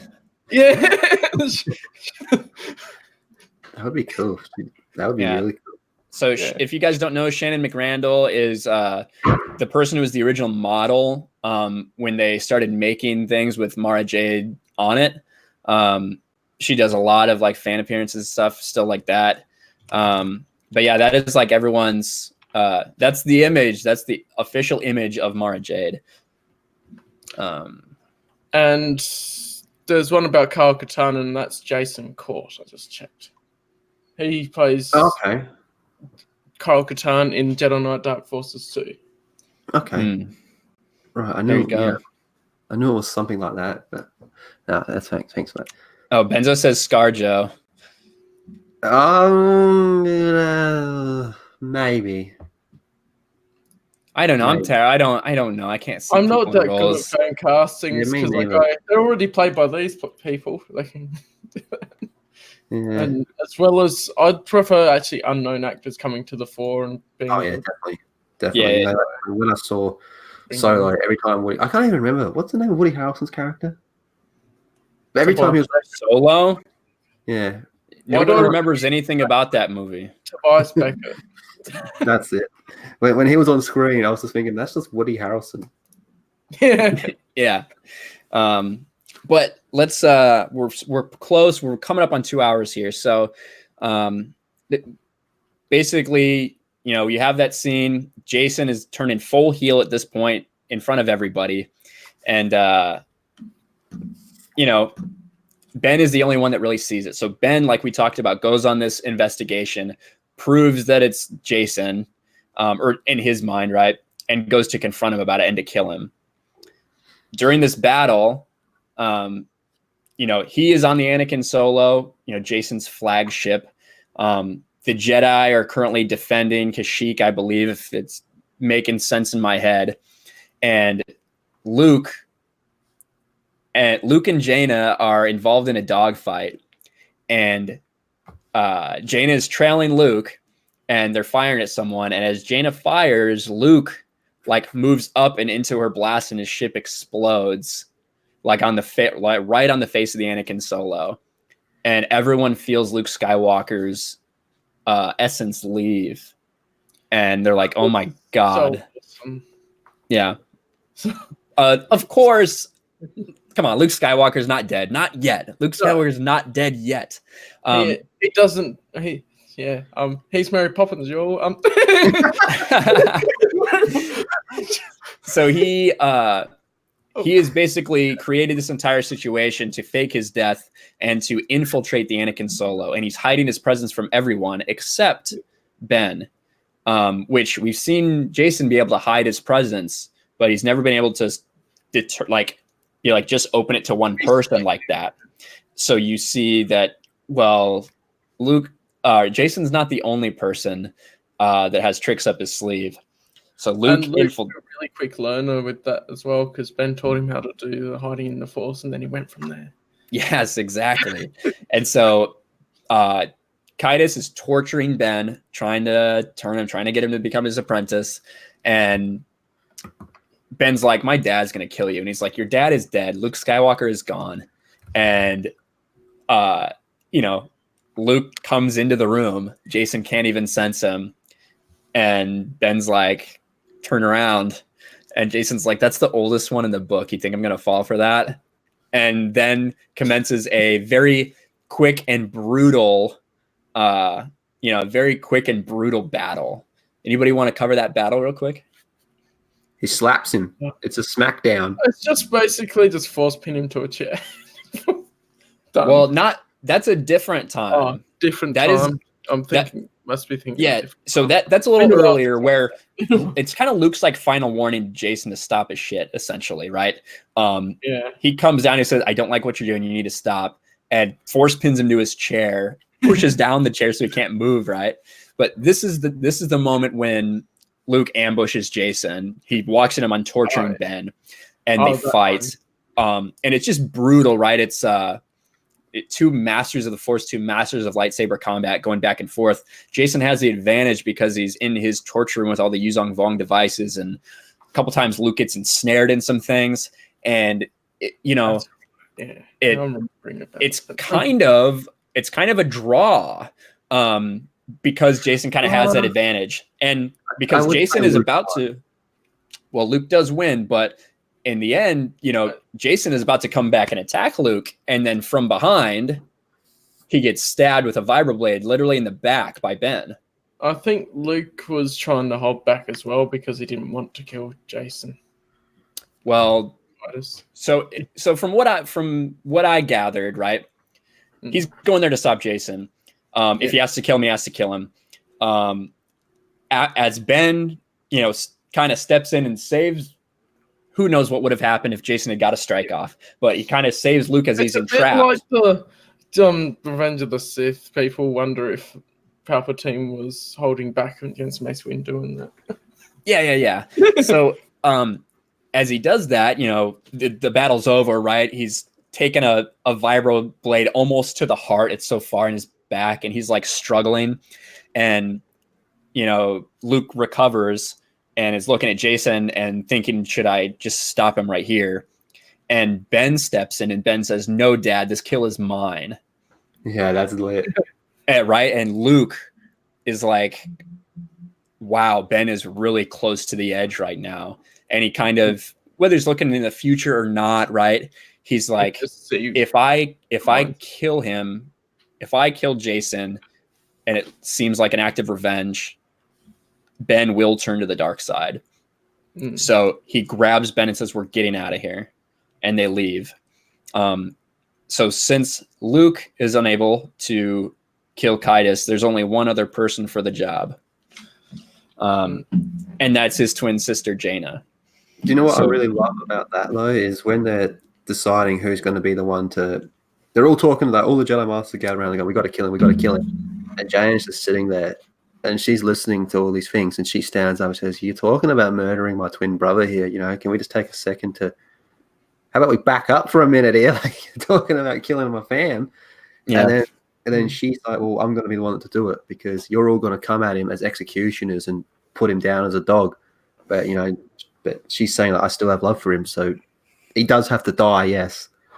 But it's going to be me because you're just going to kill him as if he was a pet with rabies. But, it's my twin brother. I'll do it. And then all that stuff. So in the chat, we still had a lot of casting stuff going on. This one I thought was interesting. Bree would make a wonderful tree in the background of a scene. Insert wooden acting joke here. Oh, I was supposed to read the parentheses part. Whoops. But yeah, God, look at all this. What about Olivia Wilde as Mara Jade? I don't know. It's so tough to think of like an actress that I would really want. I don't know that many lesser known actresses either. Yeah, that's it. Angie Everhart says Mara Jade. Well, I will bow to Mara Jade's own expertise in herself. So there we go. All right. So we were at the point of God, I keep losing track. But yeah, like you said, Lethal, Jane is like, I have to be the one to do it because I'm not gonna murder him, but I need to stop him. Jacen obviously has all these esoteric force powers that Jaina just can't match. And although she is probably trained a little harder in lightsaber combat, and if I were to pick one person, if it was just lightsabers, I'd what's up? Yeah, Jaina's a bit better in saber combat, but yeah, exactly. Better in the force. Yeah, so Jaina would have a slight edge as far as straight lightsaber combat, but not enough to make up for all that force power. So Jaina has to figure out another edge. She goes to Mandalore, and we have a really cool sequence, a couple books where she's getting trained by Boba Fett and Mandalorians in kind of their style of like all-out warfare, to kind of get something that Jacen's not expecting. Yeah, they're talking about it, and because she spars with Boba. And Boba legit beats her in a sparring match, and Boba's like, I know how to fight Jedi. You keep fighting like a Jedi. Jacen also knows how to fight Jedi. If you're going to come at him, don't come at him as a Jedi. And that's kind of how he starts to train her. Yeah. It is pretty epic because she's like not holding back or anything, because he's wearing his Biscot armor. And so she like comes at him, and he just like beats her ass real quick. Just to say like, little girl, I do know what I'm doing. He is, yeah. Because she was pretty cocky going into it. Like, you can't really teach me anything, and he beats her down. That's great.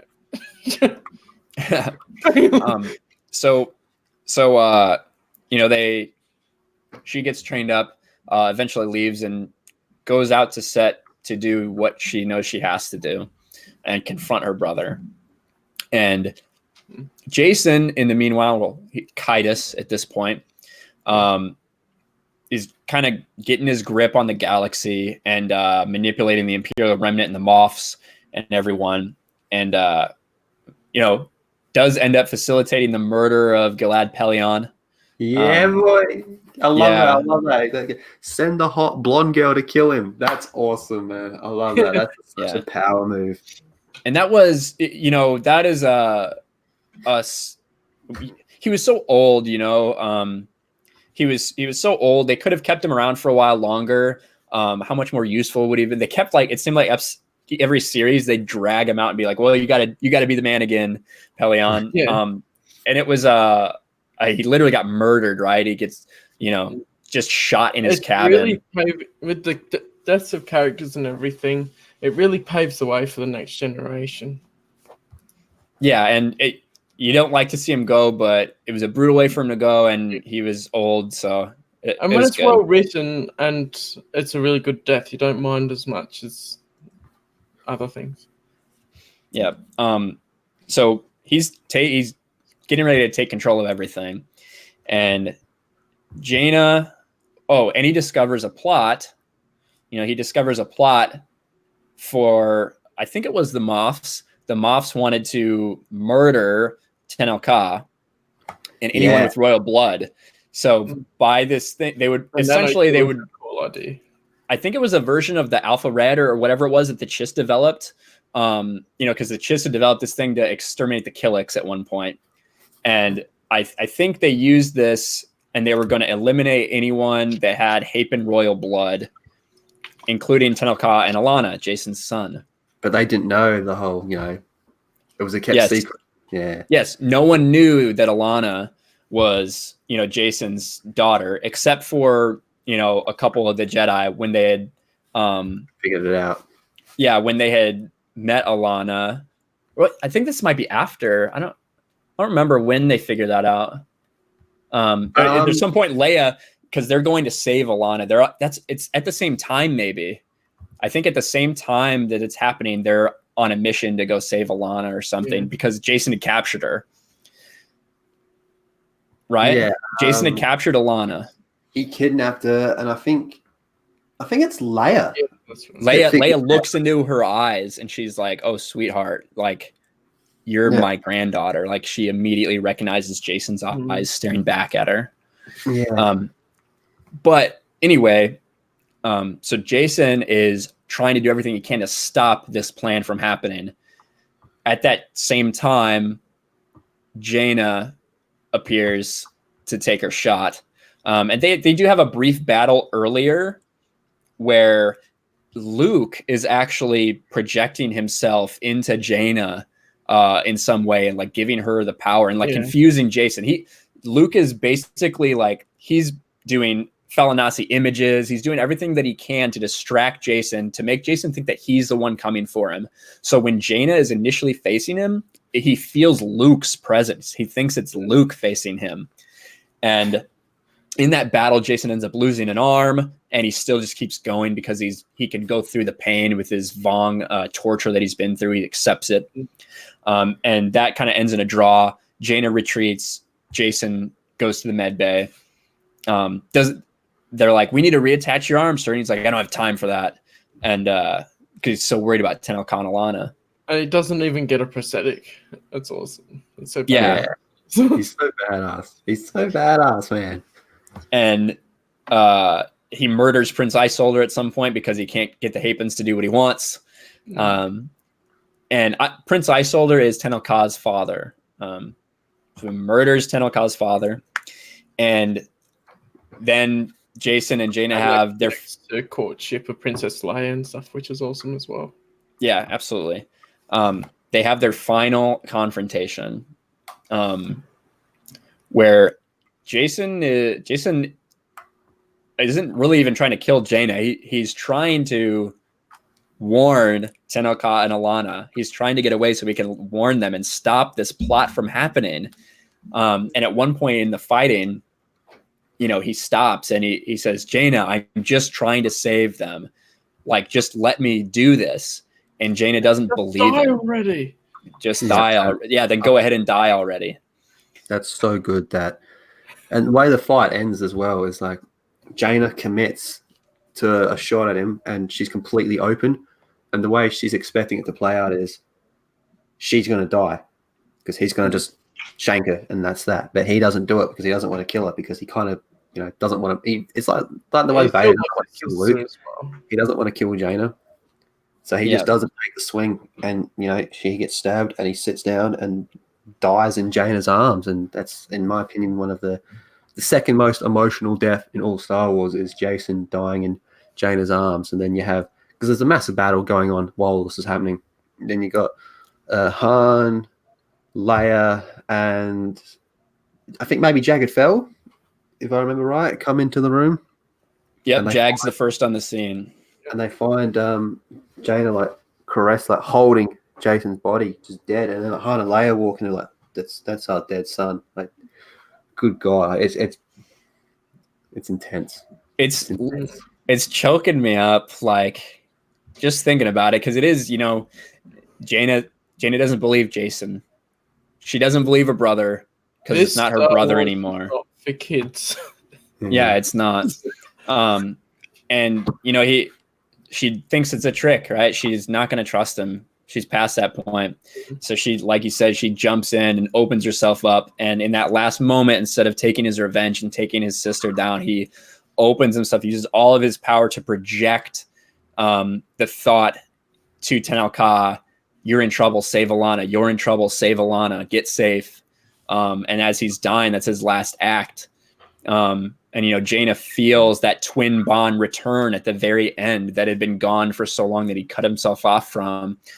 So then as he's dying, Jaina realizes that it's not just Kaitis, it's Jacen again at the very end. But the way she says, just die already, it's like, oh, that's heart-wrenching. That really is heart-wrenching. That's very similar to how Anakin returns at the end of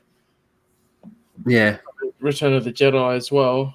But it wasn't Luke. It wasn't Luke that actually killed Anakin that time. So it's even more emotional when it's Jaina killing Kaitis. Yep. Yeah, she stabbed him up good.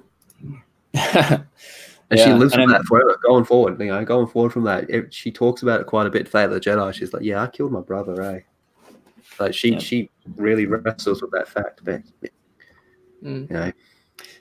But and that's that's the story, and that's where Darth Caedus' journey essentially ends. Yeah, I mean, it has a lot of repercussions going forward. Like because he started the second Galactic Civil War, and a lot of stuff happened. But yeah, that's where Jacen ends. Did you know that there was a different ending planned for Invincible? He was going to flow walk and swap himself with Anakin, and they were going to bring back Anakin Solo. That was an original ending. Wow. Yeah, that would have been crazy. I'm glad they didn't. I'm glad they didn't. I'm glad they didn't, because when they start messing with time like that, that would have been really weird. Yeah, I agree. But plus, it would have taken away from the whole sacrifice and everything as well. Yeah. So yeah, that's a brief story, a 2-hour story of one of the most complex characters in Star Wars, Jacen Solo, Darth Caedus. I think 2 hours is pretty good. What do you guys think? Yeah, I mean, obviously, this was a very, very, very brief. Like, there is so much. Yeah, we could literally talk for 8 hours about it. When you read the material yourself firsthand, that's the best way to experience it. Yeah. This could easily be an 8-hour chat just on Jacen as well. You know, you can do that with pretty much any EU character, but Jacen, personally, Jacen/Caedus is, like I said, him and Jaina are my two favorite EU characters. Catch me in the right mind, and I'll say that Jacen's the best in the entire franchise. Period. Yes. Yeah. You know, it just keeps. There's so much we didn't even get a chance to talk about. Like, legit, so much we didn't even touch on. Yeah. But hey, thank you guys both so much for coming on my first ever live stream. I really appreciate both you guys being willing to do it. Yeah, we definitely need to make it a more common thing. Yeah, and, we've been talking about doing like a rotation. I think that could be interesting. Really? I think it would be good to have Branster on. He's an EU dude. He to the extent that I'm a post Return of the Jedi dude, he's a Old Republic dude, so he would be good to bring on. And I think it could be cool. We can make something work out of this, like an ongoing thing with a rotation. I would totally be down for that with you guys. Sweet. And Canary Noir said, "Go for it. EFAP does 8 hours easily." That is true. That is true. Yes, that is true. I don't know how they do that, man. Oh, they just sit here and talk. They probably have bathroom breaks, but yeah. That's true. We didn't even get around to talking 50 Shades of Shmi. That's next week's episode, so tune in. Age restricts that one. Everyone can use a fake account. Demonetized, yeah. All go anonymous. But so Callum, just give everybody a brief what you've got going on and what they should tune into you for. Alright, cool. So what I've got going on is the EU in review, where I review the Star Wars Expanded Universe as I experience it. And I say that because I'm not reading the comics in chronological order, but I'm reading the novels in chronological order as best I know how. Yeah, I've heard that before. I started my reviews in the middle, sort of around Allegiance for the novels, because I started reading chronologically earlier, but then I realized I was taking notes so much, and I'll just do videos on it. And the other thing I've got going on is my Jedi Knight Dark Forces 2 playthrough. And so my idea with the game playthroughs is I'm going to be playing through each game on my channel of the EU games, which is awesome. And I've got a SWTOR stream coming up tonight for me, so that'll be awesome. Awesome, man. Tune in for that if you're up. Oh, you might have an incoming strike to your channel. I think I've heard it before. There's Matt. Yeah. Lethal, what do you got going on, buddy? Well, I do a little bit of listen, a little bit of that on my channel. I cover pretty much anything that's happening in the realm of geek/nerd culture. I like to give commentary and throw in my 2 cents and go through all the nonsense and all the fun stuff that's happening. You know, I feel like you can't have the good without the bad and vice versa. But tonight, in roughly 13 hours, I'll be doing episode 25 of my Lethal Lightning show, which is insane. Like, it's my little baby, that show. Callum's been on a few times. They're good fun. You know, we've got a lot to talk about. You know, Callum, you've been on a few times. How would you describe the LL show? Talking about pop culture news that comes up and everything that comes up from an honest point of view from everyone on the board. No nonsense. You know, if you got something to say, No say it. So we'll be talking. No nonsense. Yeah, I haven't really put together a panel yet, but Ryan, if you want to come on in roughly 13 hours, you're more than welcome And to. thinking of that time frame, my stream's in about 7 hours. Yeah. Awesome. I'll have to check my schedule. I don't even know what 13 hours from now is, but I might be able to. Make sure to remind me. We'll see if I can hop on. Yeah, cool. Anytime you guys want to do anything, absolutely let me know. All right, it's been so Francis, come on. fun. Also, because it's episode 25, I think I might do a giveaway of some kind. Maybe give away a shirt or something. So yeah, a little fun. Nice.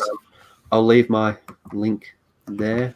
I put up an Avengers A-Day video yesterday or last night, and yeah, haven't really planned on my next video yet. I want to get this live stream done tonight and then let's go from there. But thank you. This has been good fun. You know, I love talking about the EU and Jacen. Yeah, man, you got a good compliment here from Matt. Very interesting dialogue you gave tonight. So, well, awesome. Matt, my DMs are open. Just slide in them DMs, yeah. But hey, everybody that is on, there's Thomas. Please leave this up. I'll absolutely leave it up. No worries. I will leave up the live stream. I'm not too worried about that kind of stuff right now. So chat. Hey, probably put my channel in here in the chat. Oh yeah, go for it. I'm pretty sure you guys are both in the description of the video. I made sure to get you guys in there. Okay, cool. Chat, thank you guys so much for being here on my first live stream. It was awesome. The interaction was great. Right now, there's a stream going on over on Mary Mayhem's channel. She's got shenanigans going on there. So when you get done here, do me a favor. Please go over to Mary. She's having a bunch of fun over there. Make sure to subscribe to her channel. You guys got anything else to say? Should have left the HTTPS on it. No, I think I've said everything I would like to say for now. The link's not working, but yeah. I don't know if you're a mod yet, Callum. Here, just type something random. Type something random, and I'll give you a mod. Literally something random. Yeah. That's cool. There you are. Something random. I like it. But like I said, guys, go check out. Callum's about to put his link in the chat. Go subscribe to his channel. Is that working now? I guess. Yeah, it will. Oh, I'm manually typed it, so that's probably an issue. There you go. Thomas dropped it in there for you, buddy. So you're good to go. Ah, well, thanks. There you go. 50 Shades of Callum. All right. Hey, thanks everybody for being here. Some fan fiction. Yeah. Yeah, the memes will be endless. All right. Thanks everybody for being here. We'll talk to you guys later. See ya. Over.